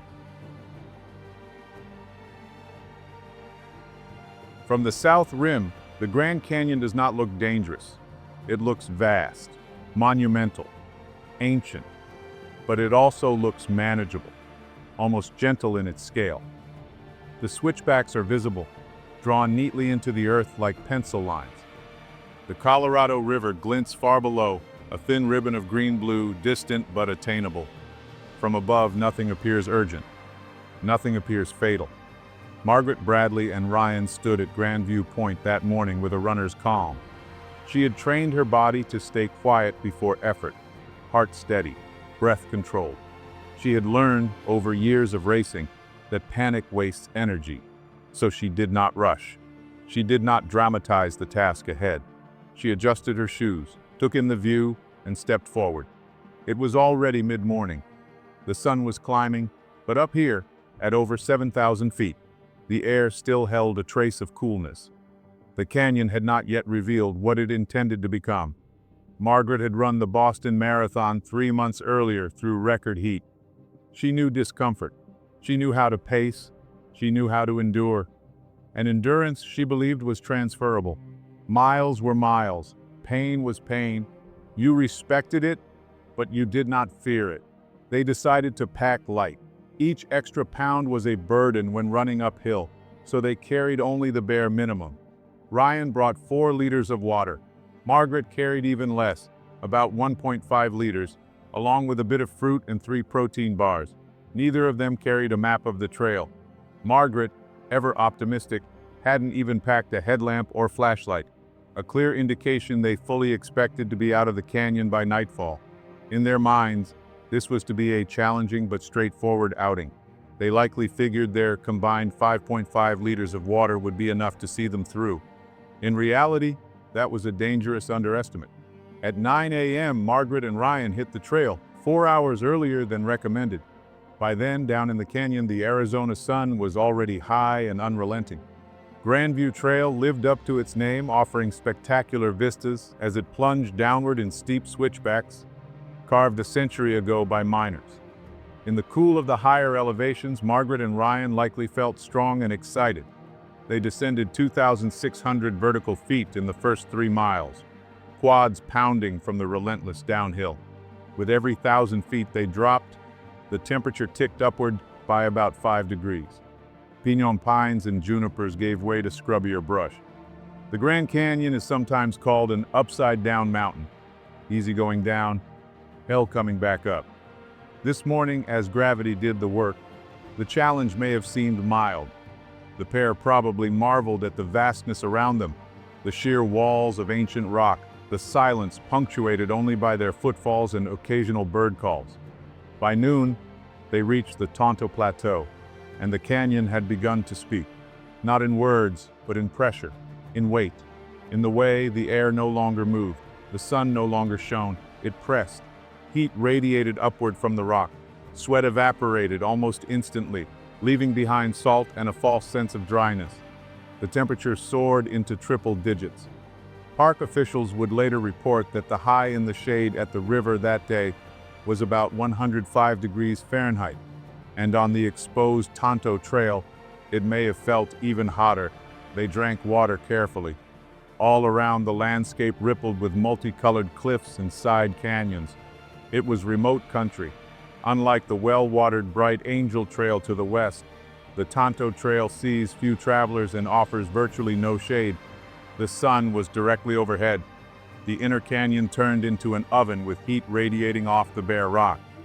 The Tonto Trail stretched ahead, pale and exposed, cutting across the canyon like a promise that kept retreating. There was no shade to speak of. No water, only rock, distance, and time. Hours passed. Margaret's heart rate stayed elevated even when she slowed. Her breathing grew shallow, not from exertion alone, but from the body's attempt to cool itself. Blood was being redirected away from digestion, fine motor control, and higher reasoning, toward survival. This was not something she could feel yet, not clearly. It manifested instead as subtle confidence. She was strong, she was moving, she was still in control. As the hours passed, Margaret and Ryan began to realize just how ambitious their plan was. The miles were slower and far more punishing than anticipated. Instead of the easy lope of a marathon on city streets, they were scrambling over uneven terrain, slogging up and down smaller side canyons under a blistering sun. Their water supply, meant to last the whole journey, dwindled rapidly. By approximately 3 p.m., they had covered roughly 12 miles, less than half the planned route, and their water was gone. In the middle of the Tonto Plateau, they were surrounded by what one ranger called the most notoriously hot and shadeless stretch of trail. The air itself seemed to shimmer. Ryan, less conditioned than she, was reaching his breaking point. His pace slowed to a shuffle, and soon even that was too much. Dizzy and weak with heat exhaustion, he finally collapsed under the scant shade of a juniper bush, unable to go any farther. Margaret faced an agonizing decision. The two of them were alone in one of the most isolated parts of the canyon, out of water and still a long way from safety. If they stayed put together, they might both succumb to dehydration before anyone found them. If one of them could press on to find water and help, maybe they had a chance. Normally, conventional wisdom in the wilderness is to stick together at all costs, but Ryan was in no shape to move, and Margaret was always the stronger one. They reasoned that she had a better shot at making it to water.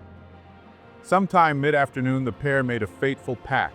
Margaret would go ahead alone to seek help. She promised to return or send assistance as soon as she could. In that moment, Margaret's mindset was surely the same one that had carried her through so many races and workouts. Keep going. Don't quit. She was trained to endure, to push past pain and normal limits. Now that instinct kicked in fully. Perhaps with a reassuring smile or a determined nod to her friend, Margaret took off down the Tonto Trail, running into the emptiness in search of salvation. But endurance and determination mean little to a place like the Grand Canyon. For generations, its heat, distance, and silence have broken athletes who arrived confident and left carried, or not at all. These stone walls have claimed runners and hikers who believed their conditioning would spare them. Margaret stood unknowingly at that edge, and the canyon, patient and ancient, was already closing around her, ready to add another name to its long and quiet ledger.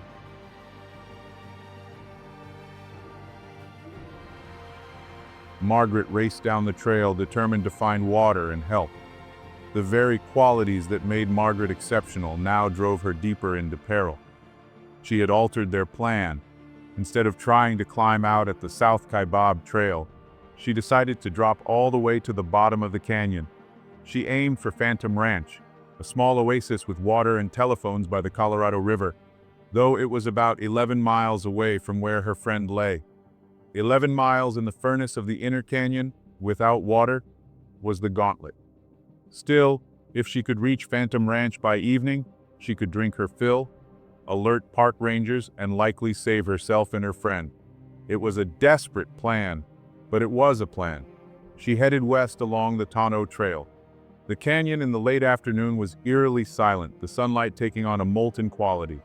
Margaret's heart pounded and her head throbbed. She was profoundly dehydrated. At some point in the struggle, Margaret made a wrong turn, or rather, a calculated turn that would be disastrous. Trudging forward on the Tonto platform, she would have known that the precious lifeline of the Colorado River was somewhere below and to her right. Phantom Ranch, with its water and help, lay further west along the main trail, but it must have seemed impossibly far as her strength waned. Perhaps she spotted a side canyon cutting north toward the river and thought it could be a shortcut. Maybe she heard, or imagined she heard, the faint sound of running water echoing off the walls. In her delirium, the idea of a quicker path to water would have been powerfully tempting. So instead of staying on the Tonto Trail, which bent away, Margaret veered into a branch of the canyon known as Cremation Creek. Despite its name, Cremation Creek is usually bone dry, a steep, sun-blasted gully choked with rocks. Unaware of the trap ahead, Margaret left the marked trail and scrambled downhill into the twisting ravine. At first, the descent was manageable. She scrambled carefully, hands and feet finding purchase on warm stone. She navigated one dry pour-off, then another. Her coordination was still intact, though taxed. Each successful move reinforced the belief that this was working. Then she reached the cliff. It dropped away sharply, 50 feet of empty space. No handholds, no safe descent. Margaret stood there for a long time, her pulse hammered in her ears. The canyon hummed, a low, constant sound of heat expanding. The walls of the ravine rose around her and the route ahead simply vanished over a precipice. Only then, far too late, might Margaret have realized her mistake.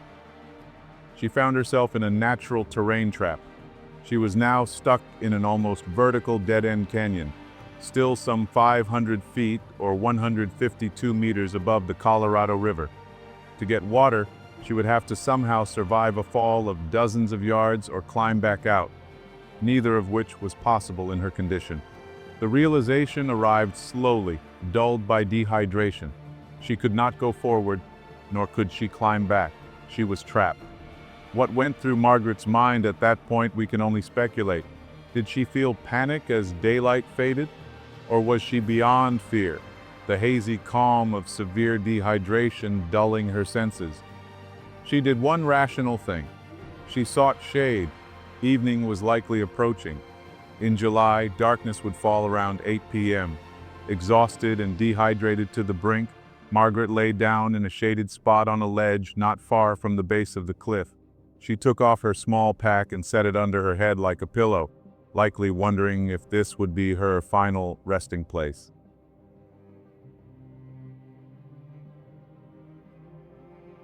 Meanwhile, while Margaret was fighting for her life in the depths of the canyon, Ryan was living through a quieter, more survivable kind of terror. After she left, he stayed where he was, pressed into what little shadow the canyon offered. The hours dragged. The heat bore down. With no water left, he likely drifted in and out of a restless half-sleep, lips cracked, muscles tightening into painful knots. His mind had nothing to do but circle the same thoughts again and again. Where Margaret was, whether she was still moving, and whether letting her go on alone had been a fatal mistake. At least he was no longer burning calories. At least the sun would eventually set. When night came, the canyon loosened its grip just enough to let him endure. By dawn on Friday, July 9, 2004, the air was cooler, maybe in the 70s or low 80s, and for the first time in hours, survival felt possible. Roughly 20 hours after they had started their run, sometime around 5 or 6 in the morning, he gathered the strength to stand and move. He followed the plan they were meant to finish together, heading toward the South Kaibab Trail, hoping the rim would bring help. Along the dusty path, he noticed faint impressions in the soil that looked like the tread of Margaret's Reebok running shoes. The sight steadied him. She had come this way, or at least he wanted to believe she had. At the junction of the Tonto and South Kaibab trails, he stumbled into the luck Margaret would never receive. A United States Geological Survey employee was hiking through the canyon with a satellite phone. It was around 7 in the morning when the hiker found the man visibly dehydrated and barely holding himself together. The phone came out. A park ranger was reached on the rim. Directions were given to an emergency water cache. When Ryan drank, it was not just his body that came back online, but his clarity. He was safe. In a just world, this would have been the moment everything turned. The call that launched helicopters, the moment someone asked, "Who were you with?" But that question never came. He never told them about Margaret. He never said her name, never said she was still out there. Believing the danger had passed, the USGS employee helped him hike out of the canyon later that morning. Back on the south rim, he spoke with people who could have helped her. A commercial river guide, a trail crew worker. He even secured a ride back to Flagstaff, and still the truth remained unspoken. The only thing he did was ask a trail crew member to pass along a message to Phantom Ranch in case Margaret arrived there on her own. The note said only that he had abandoned the hike and would leave her car at the South Kaibab trailhead. To the park staff, it sounded ordinary. Hiking partners separate all the time. There was no alarm, no urgency, no reason to search. According to the ranger, nowhere in that conversation did we get information that he was a runner, that he'd crossed the Tonto, or that there were two of them. Somehow, in shock, exhaustion, or a fatal assumption, he never mentioned the situation that led to their separation. By midday Friday, he was back in Flagstaff, alive. Margaret's car was moved from Grandview Point and parked at the rim where she was supposed to emerge. To anyone passing by, it looked like a plan completed. But Margaret was still in the canyon, alone, unreported, unsearched, and with every passing hour, the silence around her grew heavier, the sun higher, and the window for rescue narrower.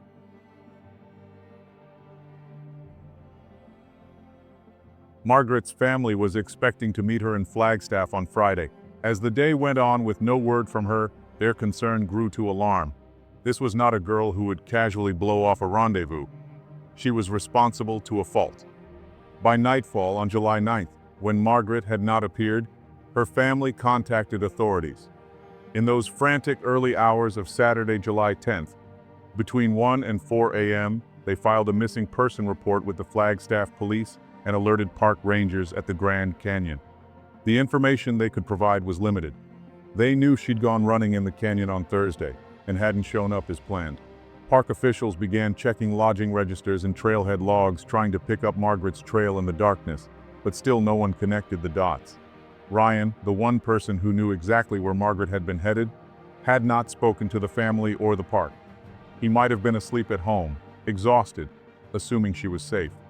When the rangers checked Grandview Point at the south rim in the pre-dawn hours, they found nothing unusual. No obvious abandoned car, since her car was now up at the Kaibab trailhead, per Ryan's relocation. No sign of an overdue hiker report at that trail registry. At approximately 6:30 a.m. on Saturday, park officials finally obtained the critical piece of information they were missing. Margaret's worried brother managed to get Ryan's phone number and called him directly, demanding to know where his sister was. Ryan, perhaps replying in dawning horror, realized that his assumption about her reaching safety was terribly wrong. At 6:50 a.m., he phoned the Grand Canyon Park dispatcher and confessed the whole story. He told them about the ill-fated 27-mile run, about splitting up, about how he had seen her tracks and believed she'd gone to Phantom Ranch.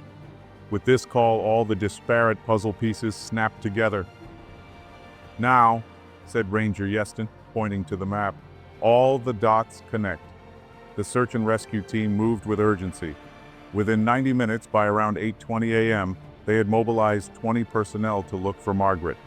Given her last known trajectory, they focused on the Tonto Trail and side canyons between Grandview and Phantom Ranch.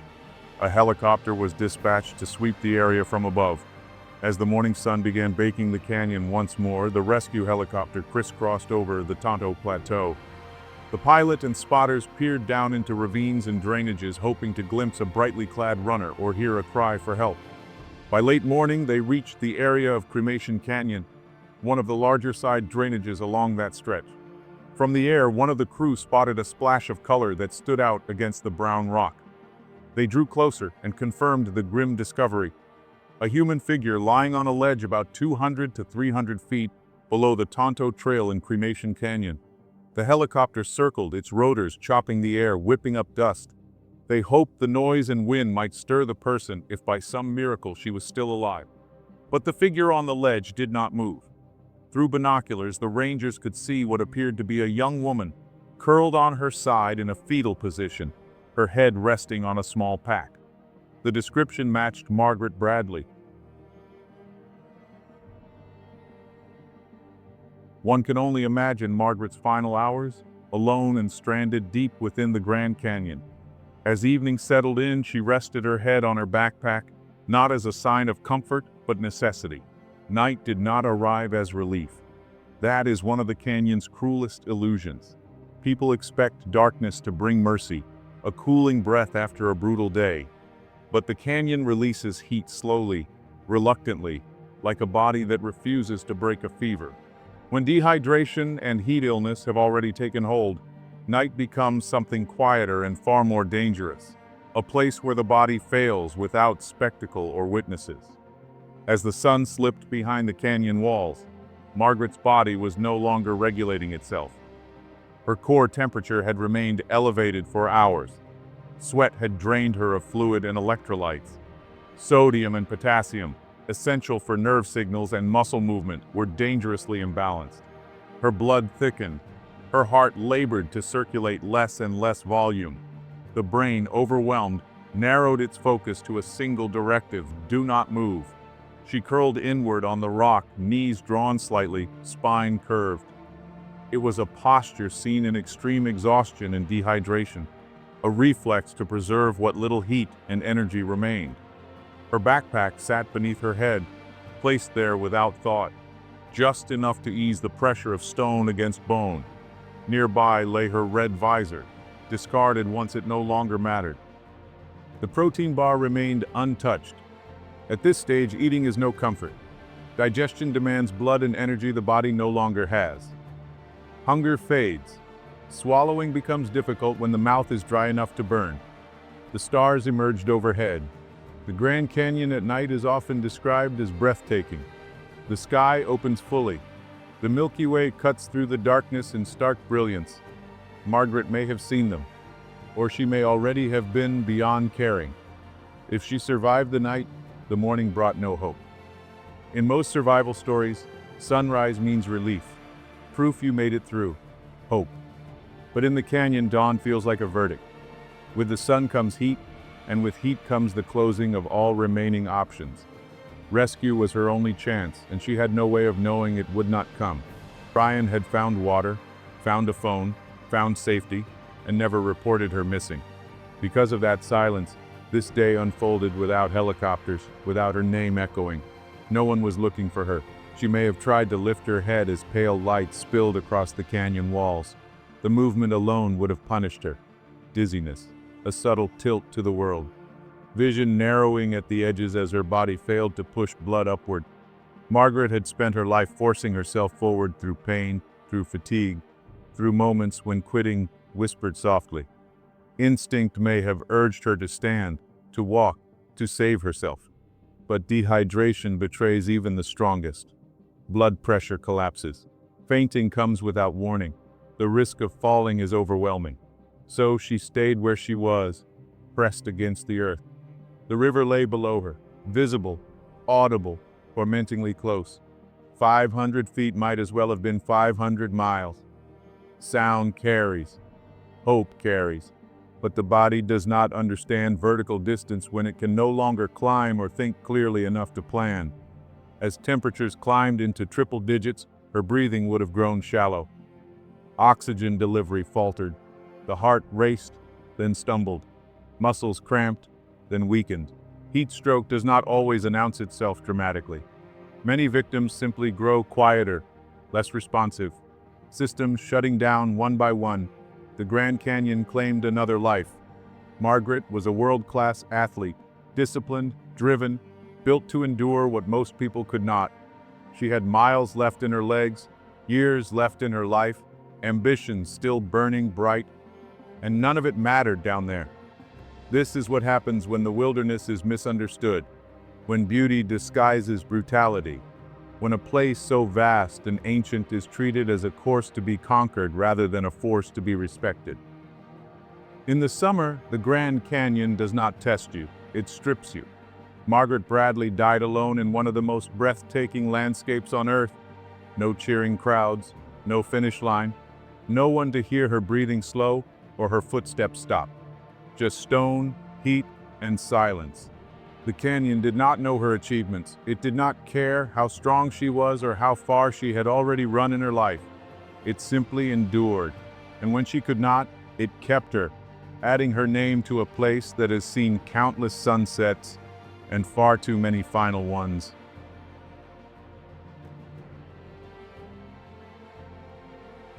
A heavy silence settled over the search team when they reached the ledge. The helicopter touched down as close as safety allowed, and rangers climbed carefully across the rock. There was no pulse, no breath. Rigor mortis had already set in. Margaret had been gone for many hours. Later, the Coconino County medical examiner would estimate she died 12 to 24 hours before she was found. Likely sometime on Friday, possibly even before sunset the night before. The small details around her were quietly noted.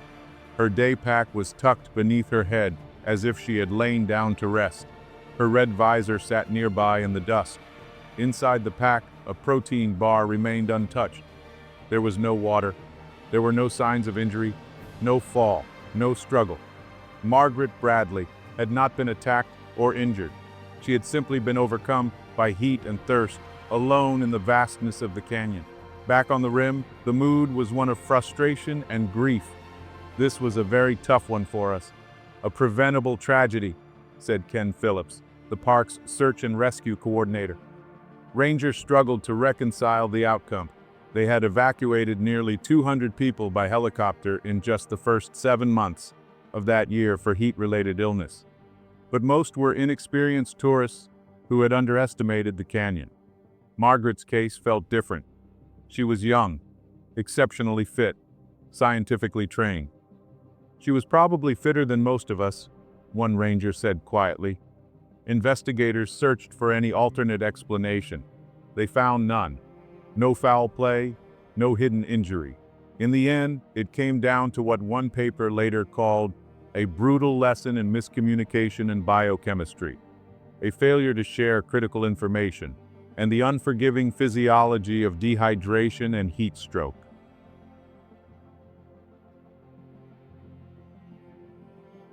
Many people ask the same question afterward: how could someone so capable make choices that led here? Part of the answer lies in the difference between endurance and environment. Margaret was trained to withstand miles, not furnaces. Her marathon experience had conditioned her to expect aid, water stations, crowds, and medical support. The Grand Canyon offered none of that. It was not Boston. It's a desert inferno where water is scarce and help is distant. Her skills were real, but they were mismatched to the demands of the wilderness. The rest of the answer is painfully human. Disaster rarely comes from one mistake, but from several small ones stacking together. Margaret and Ryan did not fully research their route, unaware of how dry and punishing it would be in summer. They told no one their detailed plan or schedule. They carried too little water, trusting speed instead of preparation. They started late in the day when experienced canyon travelers are already retreating from the heat. And when things went wrong, they split up. And when Ryan found help, his assumption that Margaret was fine was the final devastating blow. Together they were fatal. Had Margaret stayed on the Tonto Trail and made it another couple of miles, she would have reached the South Kaibab Trail by morning. There, she likely would have encountered other hikers or an emergency phone.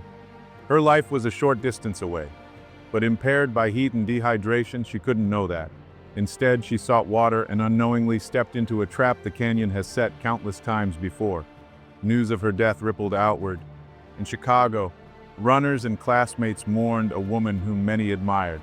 For her family and friends, the loss was devastating. At her memorial service, stories painted a clear picture. She was driven, generous, optimistic, and quietly strong. She had helped competitors even when it cost her a race. She pushed teammates forward. She was preparing for a life in medicine, a future built on service. In the years since, those who love Margaret have worked to keep her spirit alive. Awards in her name continue to support young runners. In her hometown, her legacy endures in races she once ran herself.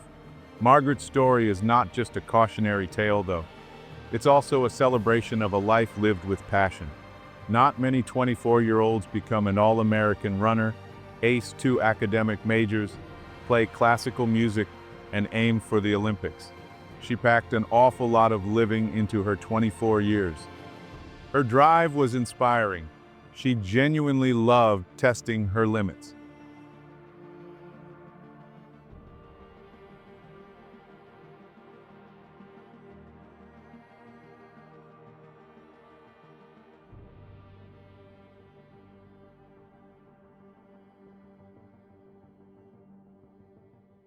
For the Kleins, their road trip would be treacherous. Karen Klein, 46, her husband Eric, and their 10-year-old son Izzy were on vacation, far from their home in Pennsylvania. Eric was a social worker, and Karen taught environmental science at the local college. The Kleins were a typical suburban family. They had their dogs, their birds, and a steady routine. Every so often, they'd break away from it, take a trip, and find some time just for the three of them. It was their way of keeping close, of making memories. This time, they'd flown out to Las Vegas. It wasn't about gambling, but about the sights, the sounds, and all the family-friendly attractions the city had to offer. They landed, picked up the rental car, and checked into their hotel. For Izzy, it was a new world, bright, loud, and thrilling. They visited the Wax Museum, had plans to catch a Cirque du Soleil show, and strolled down the strip, letting the boy soak it all in. His eyes were wide, taking in the wild colors and the dizzying lights, as his parents followed close behind, amused and happy. For the Kleins, this was the sort of thing they'd always done as they traveled often. They were a team, and that's how they'd always been. Eric and Karen shared the responsibilities of the family, as Eric became a stay-at-home dad when Izzy was younger, and together, they raised him with patience and kindness. With the rental car ready, they decided to make the most of their time out west. Zion, Bryce Canyon, the Grand Canyon, 3 days to hit the highlights, check off the landmarks, and return to Vegas for the show on the 24th. It was a tight schedule, but it would be worth it. On the morning of December 22nd, they set off. The car rolled through the desert, and the landscape opened up around them. Red rock spires, mesas, and canyons dusted with a thin layer of snow. The Kleins didn't have time to linger. They were just passing through Bryce Canyon, enough to get a sense of it, enough to drink in the views from the car. Eric, still recovering from a broken back after an accident last year, couldn't handle much more than that. But even from the car, it was something to see. Then they were off again, heading south to the Grand Canyon for just an hour. Enough time to stop at the gift shop, grab a souvenir, take a few pictures, and get back on the road. It was odd to visit the Grand Canyon for such a brief time, but that was the plan. Quick, efficient, and back to Vegas for the show.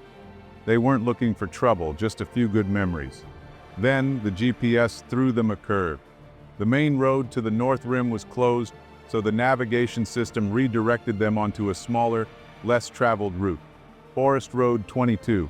It started as cracked asphalt, winding through the trees, and they turned off, figuring it would get them where they needed to go. But as the road narrowed and the scenery shifted, the Klein's trip began to take a different turn. Parched scrub gave way to dark pines. Snow lay in wet, slushy banks along the road, snaking through the trees, twisting and winding its way deeper into the forest. The drizzle started, spattering the windshield, and young Izzy stared out at the crooked, wind-bent evergreens. Their branches twisted stark against the pale, cold sky. It was beautiful, but there was something about it, something that made him feel uneasy. The vast, endless forest beside them, and the road cut through like a knife. The Kleins drove on, following the GPS, deeper and deeper into the woods. They hadn't passed another car since they turned off the highway half an hour ago. Karen glanced at the GPS. The screen blinked, then flickered, and the map vanished. The blue arrow, the one that was them, was gone. No signal, it read. The Kleins were optimists. That was their way. So they kept on, figuring they'd pick up the signal again soon enough. It was a mild irritation, nothing more. If they drove a little further, everything would straighten out. That was the way they saw it. Stay positive. Keep moving. But the road felt wrong, the turns tighter, the forest thicker, and they were still alone. Asphalt turned to gravel and the gravel turned rough. They could hear it crunch under the tires. Karen and Eric exchanged a look. This didn't make sense. They'd thought the Grand Canyon was a sure thing, a place you couldn't miss. But this wasn't right. The road felt more like a trail, something cut for cattle. They stopped and decided it was time to turn around and head back. It would take longer and eat into their time, but it was better than getting lost out here. Eric brought the car to a halt. He began a three-point turn, twisting the wheel, easing the car backward. Then the back wheels slipped off the road, down into a shallow ditch. He tried to pull forward, but the tires spun, spraying mud. They had no traction. They got out and tried everything. Rocked the car, pushed, slipped branches and clothes under the wheels, anything to give the tires a grip. Eric pumped the gas. Karen and Izzy heaved from behind, but the car wouldn't budge. The mud held it fast. In a moment, everything changed. The easy, ordinary day, the simple drive, turned into something else. Now they were stuck, alone in the woods, miles from anywhere. That is only in the movies when the car keeps getting more and more stuck no matter what you try. And that's when it was more like, oh, this is not good, Karen said. It was 3 p.m. The Kleins were stranded, stuck in the snowbound forest somewhere north of Grand Canyon National Park. No cell reception, no sign of another car, and no hope of help on that remote back road. They understood how serious it was, but the Kleins weren't ones to sit and wallow. They set their minds to work, thinking of what to do next. So they stayed calm and tried to figure out a way forward. Karen and Eric checked the GPS before it failed. They were maybe a few miles from the main road. If one of them could reach it on foot, they'd find a car or at least pick up a signal. As for who would go, there was no question. Karen was the runner, still fit and strong. Eric was recovering from a broken back, so it had to be her. She didn't argue, didn't feel fear, it was natural. I'll go. Eric, stay with Izzy, I'll run out, find someone or get a signal and we'll call for help, Karen declared. She filled her pockets with snacks and a bottle of water, dressed in jeans, a fleece and a lightweight jacket. It wasn't perfect for the cold, but it would have to do. She hugged Izzy and Eric, said she'd see them soon and was off. The plan was simple, straightforward, she thought as she trudged down the road. The drizzle turned to snow, and 2 hours later, the wind picked up. The flurries whipped around her head as she walked, her hands buried deep in her pockets. She kept glancing at her phone, hoping for a signal, but there was none. Still, she was sure the main road was close. There would be traffic there, a car to flag down. When she reached the road, it was plowed, with tire tracks clear in the snow. She could wait for a car or keep walking. She chose to walk, believing she'd get a bar of service, make a call, and get them all out of this mess. She moved along the side of the road, scanning the dusk for headlights. Snow had settled on the ground, thickening underfoot, and the cold began to seep through her sneakers. This isn't going well, she thought, but she kept her head up, believing she'd find a signal. Someone would come, and this would all be over soon. But it was getting darker, and she realized it was too late to turn back. So she kept walking. Back at the car, Eric and Izzy were getting worried. Night was falling, and there was still no sign of Karen. It felt wrong. Eric decided to look for her. He switched on the flashlight on his phone, shining it down the road, following her footprints into the dark. Snow fell softly, and the cold bit at their faces. They called out, but their voices were swallowed by the trees. "Help!" they yelled, but it felt like calling into a void. There was no one there, and the trail was empty. They trudged on, Izzy peering into the darkness, but all he saw was the white ribbon of the road and the zigzag of his mother's tracks. After 3 hours, Eric stopped. They couldn't go any further. It was too dangerous, and Karen was likely miles ahead. Eric's priority was Izzy. They had to turn back. It was a hard choice. Wherever Karen was, she was on her own now. It was past 9 at night, and Karen kept moving. The blizzard was worsening, and she was exhausted. Her joints ached, her stomach growled, and her phone still showed no service. The battery was running low. She'd been walking for over 6 hours, and there was no sign of a single car, not even a park ranger. Why is there no traffic, she wondered.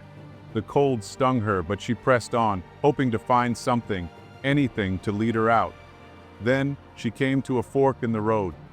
2 paths, both dark, both empty. She didn't know which way to go. Turning back wasn't an option, and she felt the weight of the choice, left or right. She took a breath, her breath misting in the air, and looked around. Snow swirled, twisting in eddies around her, and then she saw a small animal popping out of the snow.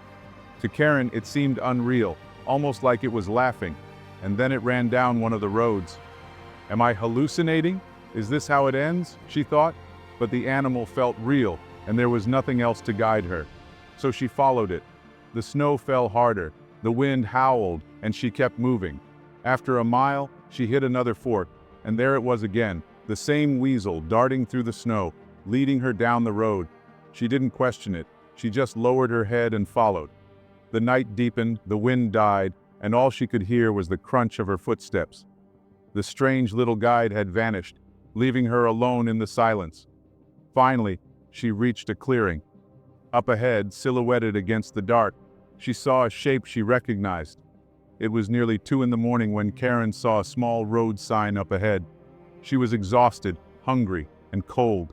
Ice had packed into her shoes, numbing her feet. She knew she had to stop for the night. She had been walking for almost 12 hours, and her body was giving out. She needed to rest. Karen had some experience in the wild. Years back, she'd been an environmental educator, teaching kids basic survival skills, how to build a shelter and which plants you could eat.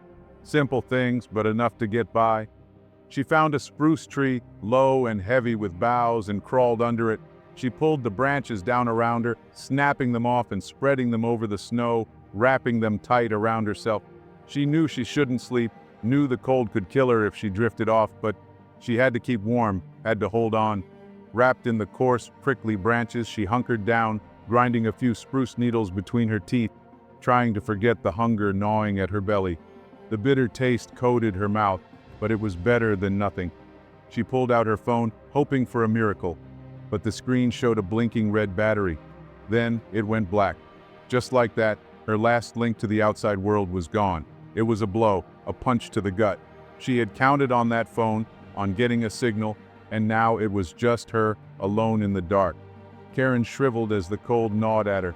She was dehydrated, but she knew eating snow would worsen her core temperature even further. So she took 2 small balls of ice and tucked them into her cheeks, letting them melt slowly.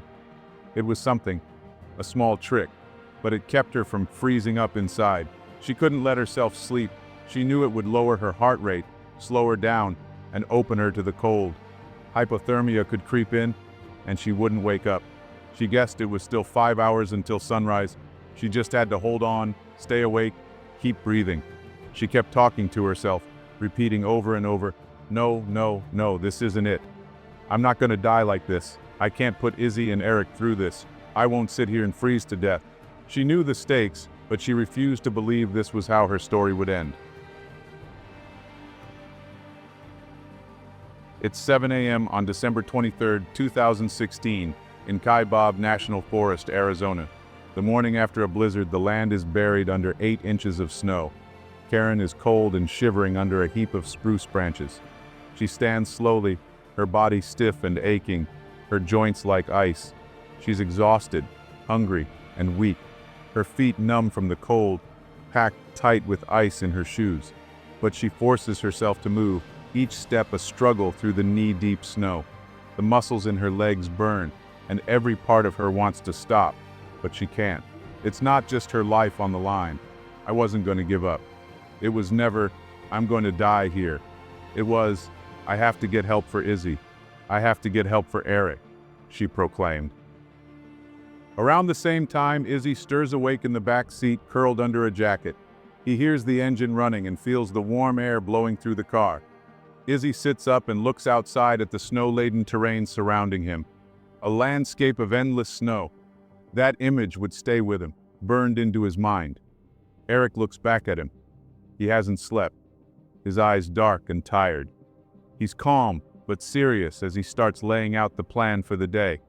They'll run the car to stay warm, drink what's left of the juice and water, and not open the doors for anyone unless they have a police or ranger badge.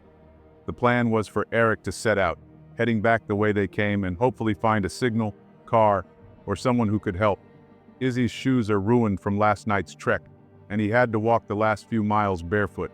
There's no way he can walk now. He'd only slow his dad down, so Eric has to go alone. And neither of them likes it, but they have no choice. After a few last words, Eric climbs out of the car and starts up the road, walking away, and Izzy watches him go until he can't see him anymore. Alone, Izzy feels the weight of it all. In his 10-year-old mind, he's grappling with the thought of living without his parents. Panic wells up inside him, strange, wild panic that he doesn't know how to control. He puts on music, cranks it loud, and screams the words, hoping it will drown out the fear. But it doesn't. The dread keeps creeping in, slow and heavy. Time drags, and each minute feels like an hour. He starts to pray. He sets a deadline in his mind. He wants to see his dad before 2 p.m. And if not, he thinks about giving up. He thinks about stepping out into the snow and letting it take him the way he imagines it took his mother. By now, he's convinced she's gone, and the thought of living without her is too much. But 2 p.m. comes and goes, and still no sign of Eric. Despite everything, Izzy waits. The minutes crawl by on the dashboard. Eric has been gone almost 7 hours now. Then he hears a distant sound, faint but real.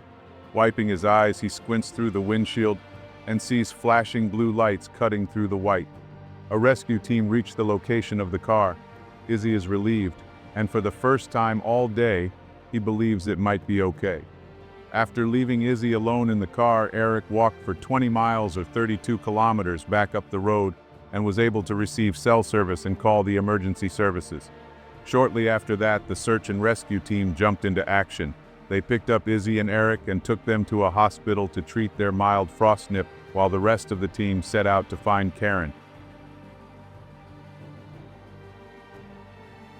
It was just past dawn on December 23, 2016. 25 miles or 40 kilometers southeast of where she left her family, Karen moved unsteadily through 10 inches of snow, her legs dragging, her steps slow. She was trembling, lips blue and cracked from the wind, and her left foot bare. The shoe had gotten soaked, so she'd taken it off, but now she limped, numb and staggering, dragging that cold foot behind her.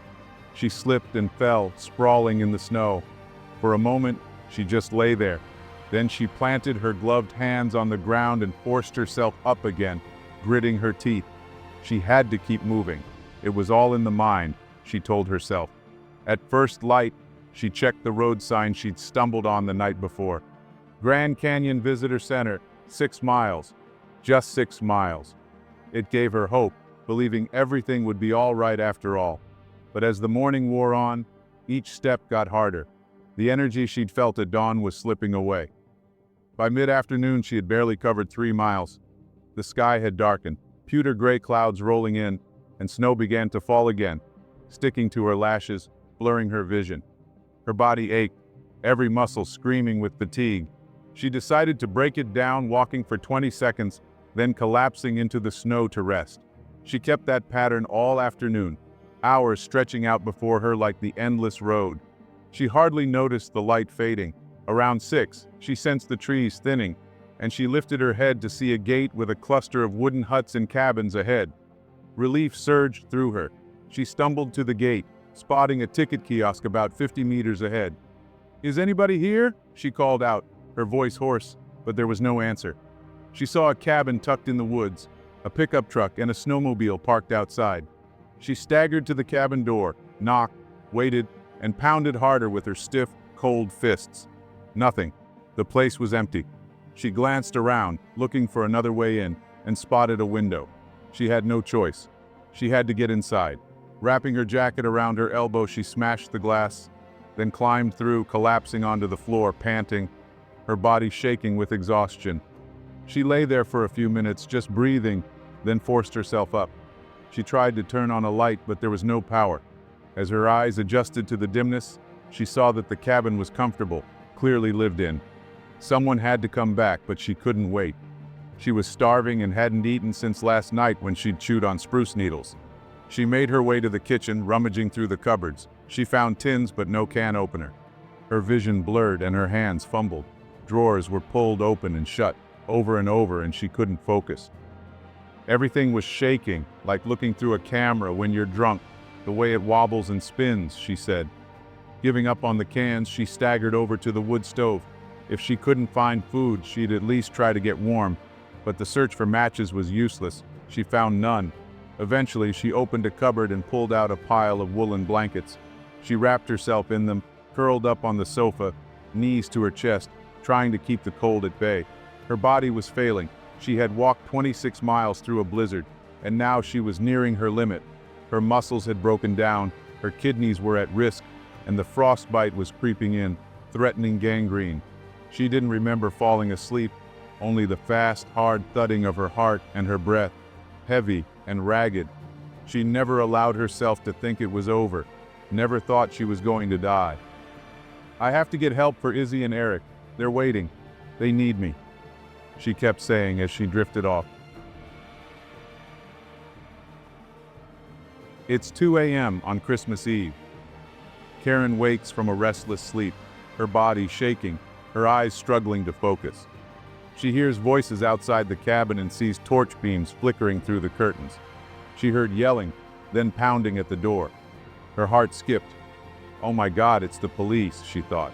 "I'm in trouble. I broke into this cabin," they called out, asking her to come to the door. Karen got up and opened it, hands in the air like she'd seen in every cop show. "Please don't arrest me. I broke the window. I'll pay for it, I promise," she said. But it wasn't the police. It was the search and rescue team, 5 park rangers who quickly assured her they were there to help. They started warming her up right away. One of them took her feet and pressed them against his bare stomach, letting his body heat thaw her frozen limbs. Another handed her a granola bar, telling her to eat it slowly. Dazed and confused, Karen managed to ask the only question that mattered. "Where are Izzy and Eric? Are they safe?" The answer brought a wave of relief like she'd never felt. They were safe, recuperating at a hospital nearby. The tension melted away, exhaustion washing over her, and she felt herself finally relax. They drove her to a hospital in Kaibab, where Eric and Izzy were waiting. After the rescue team picked up Izzy and Eric, they'd tracked her footprints to the Grand Canyon North Rim entrance booth, noticed the cabin with the broken window, and knew she was inside. The reunion was emotional, but it was clear Karen's ordeal wasn't over. At the hospital, the doctors ran tests and found her blood contained dangerously high levels of creatine kinase, an enzyme released when muscles break down. Her levels were off the charts, 50 times higher than a marathon runner after a race. They told her she was close to organ failure. "If they hadn't found me when they did, I would have died by the afternoon," she said. It wasn't the frostbite, it was her muscles giving out, her body breaking down. Karen was rushed to a larger hospital where surgeons worked to stabilize her, save her life, and treat the frostbite before it led to amputation. After 5 days, she was well enough to leave. The Kleins returned to Pennsylvania, but the recovery was far from over. Karen spent months enduring painful muscle regrowth, and her frostbitten foot healed slowly. But the hardest part wasn't the physical pain, it was the guilt. How could I have done this to my family? How did I put them through that? I can't believe we didn't just turn around when the GPS blanked out. Why didn't we make a different choice? She agonized. But as time passed, the guilt faded, replaced by a deep gratitude for life. The experience left Karen Klein with a new appreciation for the simple things, the quiet, everyday moments. For Izzy, the days alone in the car were a turning point. The trauma lingered, bringing anxiety and panic attacks, but with therapy, he learned to manage it.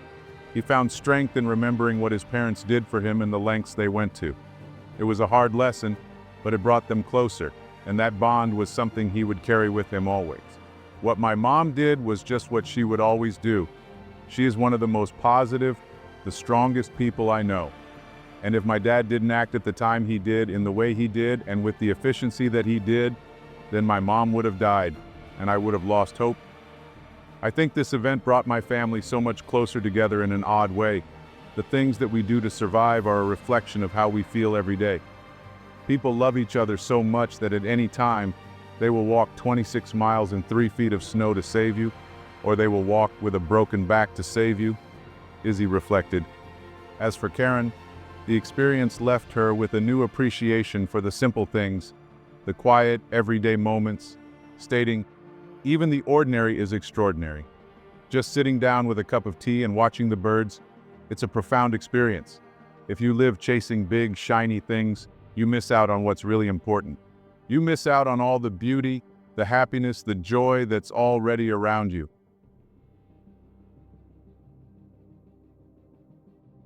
That is the cruel paradox of the Grand Canyon. It is one of the most beautiful places on Earth, yet beauty on that scale comes with real danger. The canyon has a strange pull to it. It makes people believe they can touch something eternal. Every trail descending into it feels like stepping into another world, farther and farther from roads, noise, and ordinary life. And for a while, it feels beautiful beyond words. Others underestimate the desert entirely, believing fitness alone can overcome dehydration and heat. The canyon has humbled marathon runners, experienced hikers, park rangers, and seasoned outdoorsmen alike. The canyon does not hate you. It does not target you. It simply exists on a scale so vast and unforgiving that human beings can vanish inside it without warning. Yet people will always go there. Because despite the danger, there is still something deeply human about wanting to stand at the edge of that abyss and witness its grandeur for yourself. The canyon reminds us how magnificent the world can be, but it also reminds us of something darker. Nature does not bend for ambition, confidence, or awe. Out there, beneath those towering walls of stone, it's waiting for another outdoor disaster.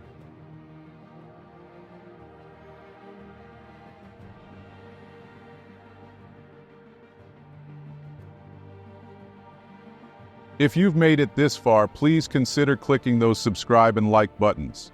Want more outdoor disasters content? Check out these videos I believe you'll enjoy. Thank you for watching.